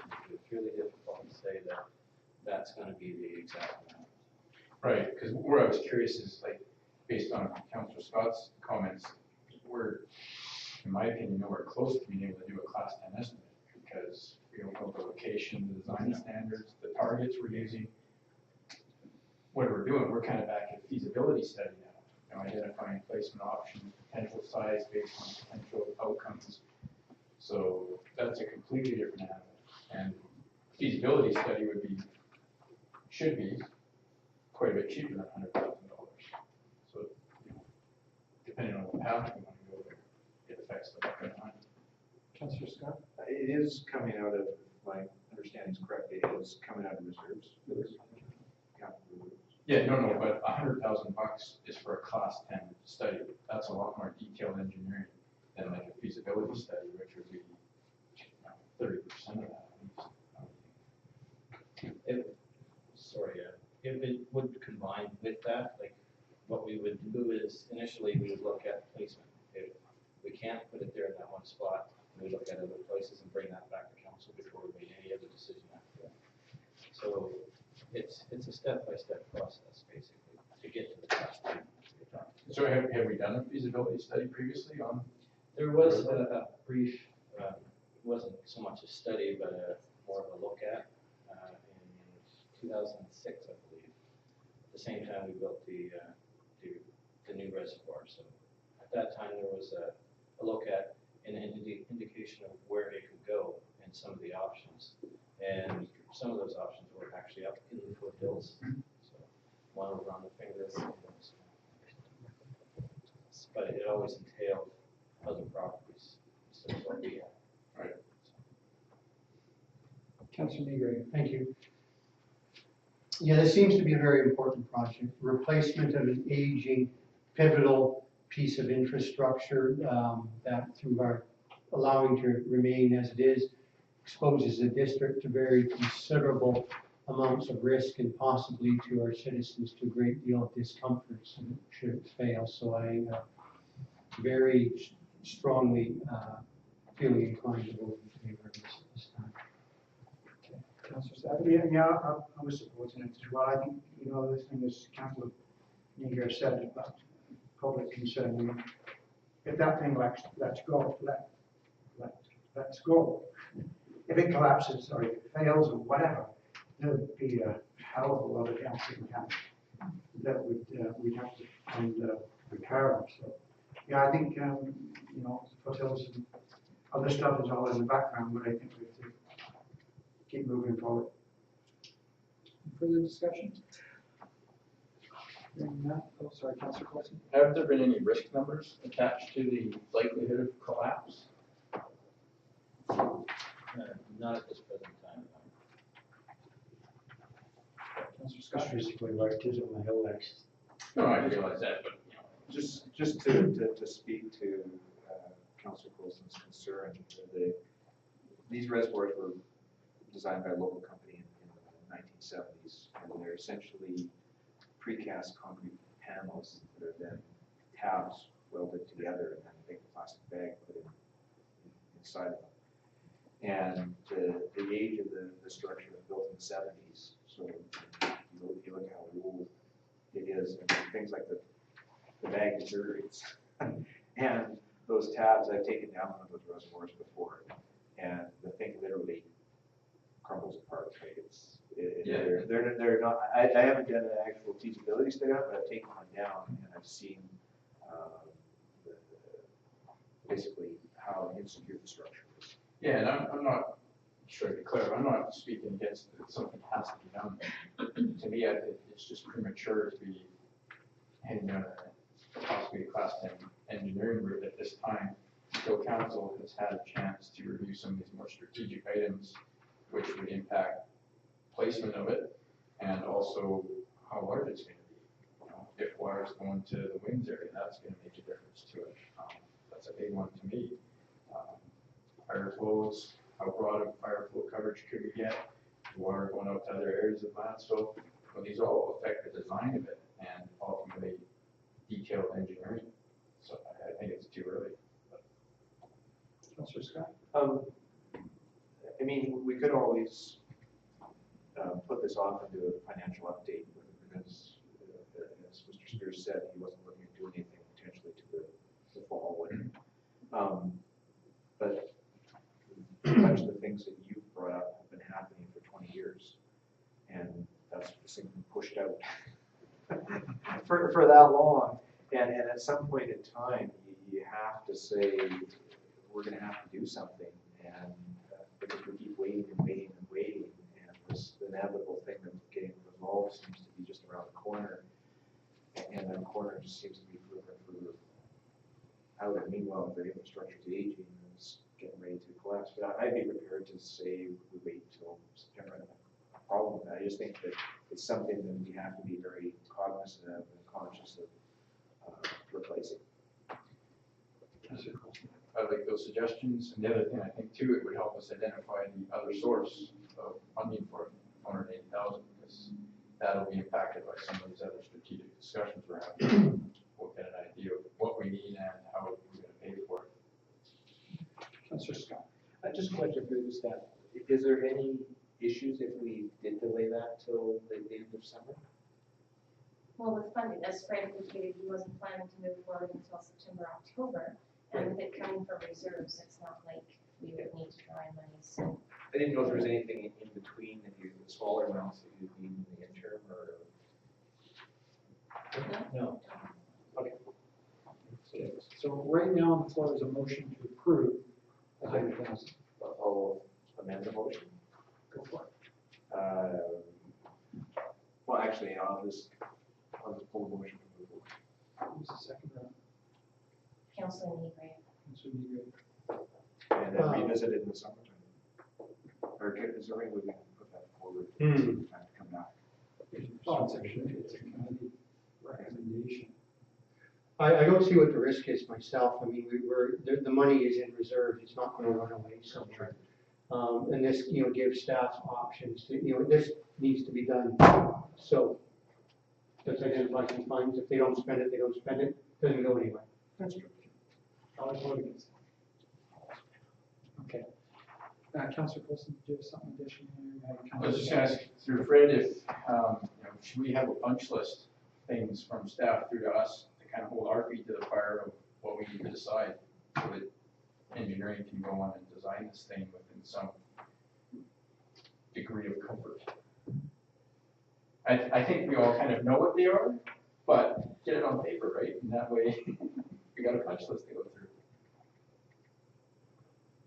That's just a question, comment, suggestion. Councillor Hain. So in the statutory capital reserve spreadsheet, we haven't put in a contribution adding back that amount for waterworks that we're expending. We haven't worried about that. That's not included in the 228. No, that's the annual contribution. Okay, The we haven't. 228. Yeah, so we haven't changed that at all. For the fact that we're going to spend. It was changed 4 years ago to prepare for this Okay. at a 60% funding. So that was when that was increased by an increase of the parcel tax to fund that. Yeah, it used to be 128. Okay. Yeah. Okay. Any further discussion on the motion? Hearing none, all those in favor? Opposed? Motion carried. In terms of that, then takes us to that last page there, the schedule of capital reserves. And just kind of following up on my comment previously, I think it was in relation to the washroom or something like that. Would it be possible for staff to go through all the new capital items and update the contribution amounts that should be done for or would be done, for example, even in 2015? So that we get an updated schedule with regards to, like you made reference to the 228 coming from 4 years ago. Now we're adding capital assets, we should be updating that and possibly bring back to council as to what increases should potentially be done on the annual contributions. Yes, it's a comprehensive look, and that's certainly part of what the asset management project over this year and next is meant to look at. And so it seems to, we can look at this little piece, it's a bigger project than just adding this year's. No, and I understand that, but if we could look at this piece of this year's, recognizing we've made some decisions here to add some capital items just specific to this year, if it's possible to come up with a number itself. Not every capital asset, the additions that we've made this year. Anything further from, anybody got anything on statutory capital reserves? Just had a question. For admin equipment under the asset replacement reserve, what's that basket encompass? So that's a number that was established a number of years ago. In fact, upon incorporation, it includes things like phone system, computers, replacement of furniture in the office, somewhat preparing for an enlargement of the office if there needed to be new equipment, but certainly things like the phone system and such are quite high dollar amounts. Yeah, the digital printers replacements come out of that. So that's something that on our asset management plan, we haven't gone into great detail yet. We've looked at more of the larger infrastructure ones, so that one is certainly due for a review of what that contribution could be, but that's a number that was established based on analysis by Suncor a number of years ago. So you mentioned computers. I remember seeing computers in the general ledger as well. So is there? Yeah, so we have an operating replacement of the smaller items, but if there was going to be a larger change out of IT equipment, servers on a larger scale, our accounting software is sometimes a very large hit when they do a renewal on that. So it would be those larger items, but we do have approximately $5,000 in annual computer replacement that is not taken out of this reserve. It's just not. Councillor Scott. Sorry, Your Worship? Yeah. Now is the Oh, time sorry. for the- Motion to extend. Councillor Coulson, second by Councillor Savage. Discussion. All those in favor? Opposed? Motion carried. Councillor Scott. This may have come before, I'm not sure, but the capital works reserve, other unallocated, what specifically is that for? So in a couple of different years, council at the time had made a decision to put some extra funds into that reserve without specifically allocating it to any of those categories. So it was something that was available to be applied to any of those or something else that might come along. An emergency fund or like that, yeah. Okay, thank you. Any further questions with regards to the statutory capital reserves? Okay, just a motion to receive that document. Councillor Newgate, Councillor Coulson. All those in favor? Opposed? Motion carried. Okay, which gets us to the public participation for what's left. Address. Linda Wesley, 038 Sutton Drive. Mayor and Council, I was going to comment on the citizen satisfaction survey. Two sections in it, but then I heard it brought up earlier by Councillor Milbank, and it was actually available in paper as well. And we had paper copies that we did in return to the office. And my comments that I was planning to make was a couple of the sections, such as the residents were asked if you have $100 to spend on the following capital projects, how did you spend it? And the fire department got the lion's share of the tax dollars, but I think we heard the residents' voices at the table on that. So I won't take up any more time. Thank you. Further public participation. Brian Dempsey, 6930 Owen Road. You were talking about the Port Theatre, and surprise, surprise, there is a water agreement. Both parties have signed on to it. So there is an agreement, and it's signed. Okay, and so part of that agreement, going back, as you will know, Mr. Mayor, back in 2005, one of the requirements of the MOU with the city was a contribution towards the Port Theatre. So yes, Councilor Coulson, can you suggest that you want to really look at this? What effectively you're doing is saying, I don't want water, which is fine. Then don't worry about the reservoir and getting water for the winds. You won't get it, because that will kill it. So I would say tonight, if the reporter was still here, in the paper tomorrow would be that, we're going to opt out of the water agreement by killing the Port Theatre contribution. It's that simple. It's that simple. So I won the bet tonight. I knew what the vote would be on that. Hain, and Coulson voted against the water agreement. Basically, that's what you've done by questioning the original MOU. And that goes back to 2005. That wasn't the last council. The MOU required a contribution to the Port Theatre. We know that. Anyway, yeah. The agreement itself also speaks to that amount being payable when we connect. The original MOU we had to contribute to. But you made reference to the agreement, the signed agreement, and that signed agreement, according to the interpretation that's been expressed by previous council members, that contribution is required when we connect. Last time I checked, we're not connected. No. The airport theater contribution is an annual expectation of the city that you will pay that, and that's why they signed the agreement. And the connection, actual connection may have to done with the contribution to the economic development. But the Port Theater agreement has been in there all the way along. So if you wanted to eliminate the Port Theater agreement, Canada, the city will give you notice that they're not going to uphold their end. It's that simple. It's so simple. When it comes to that, then please explain to me why council members said nothing is payable until we connect. We don't pay for the cost of the water, the economic development tonight. But the Port Theater, well, anyway, I'm not going to get into that. You can kill the water deal really simple just by opting out of the Port Theater agreement. That'll do it. The other thing is, on that issue, Councilor Miller? Just to follow up on what Mr. Dempsey is saying, I didn't comment on it during the debate, but I think that this component of the budgeting process was, had some distorted comments.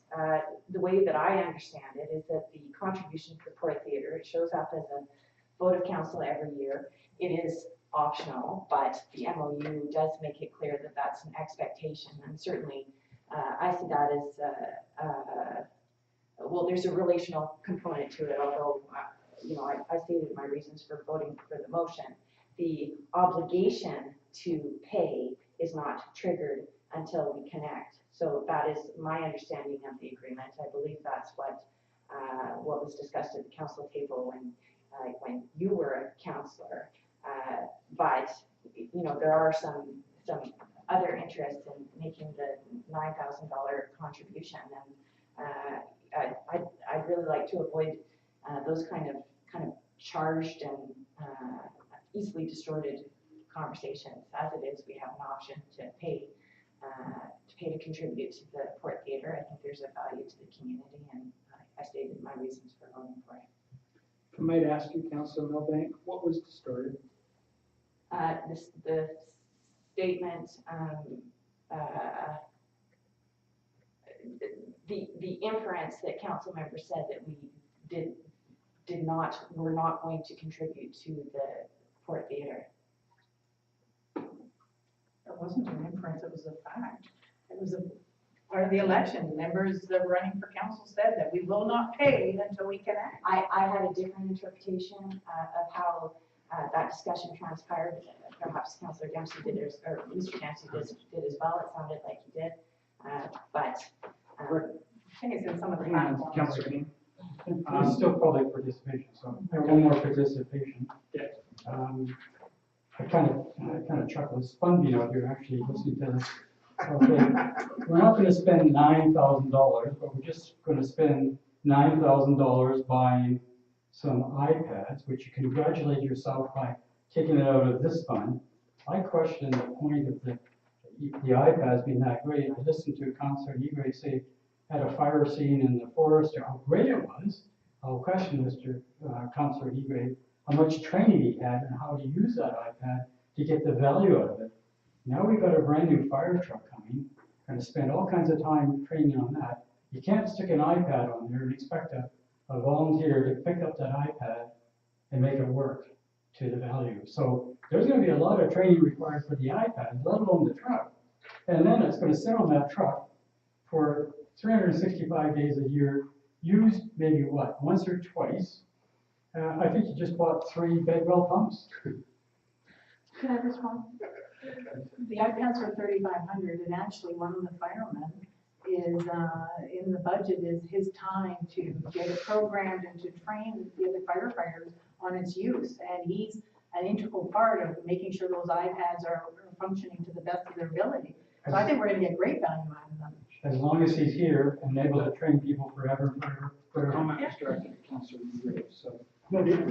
So in delayed answer, if you can operate a smartphone with data, you can operate an iPad. Done. Yeah, They're super easy. Yeah, but you have to know where to look, what you're looking for and stuff. So there's a lot of training required though. No, there's people just, I've seen guys that basically run a smartphone, get handed an iPad, and it's, that day they're highly proficient. So the guy in the fire truck, you hand it to anybody in the fire truck, he'll be able to tell you what the fire is, what it is, what door you go in, all those kind of things? I don't think so.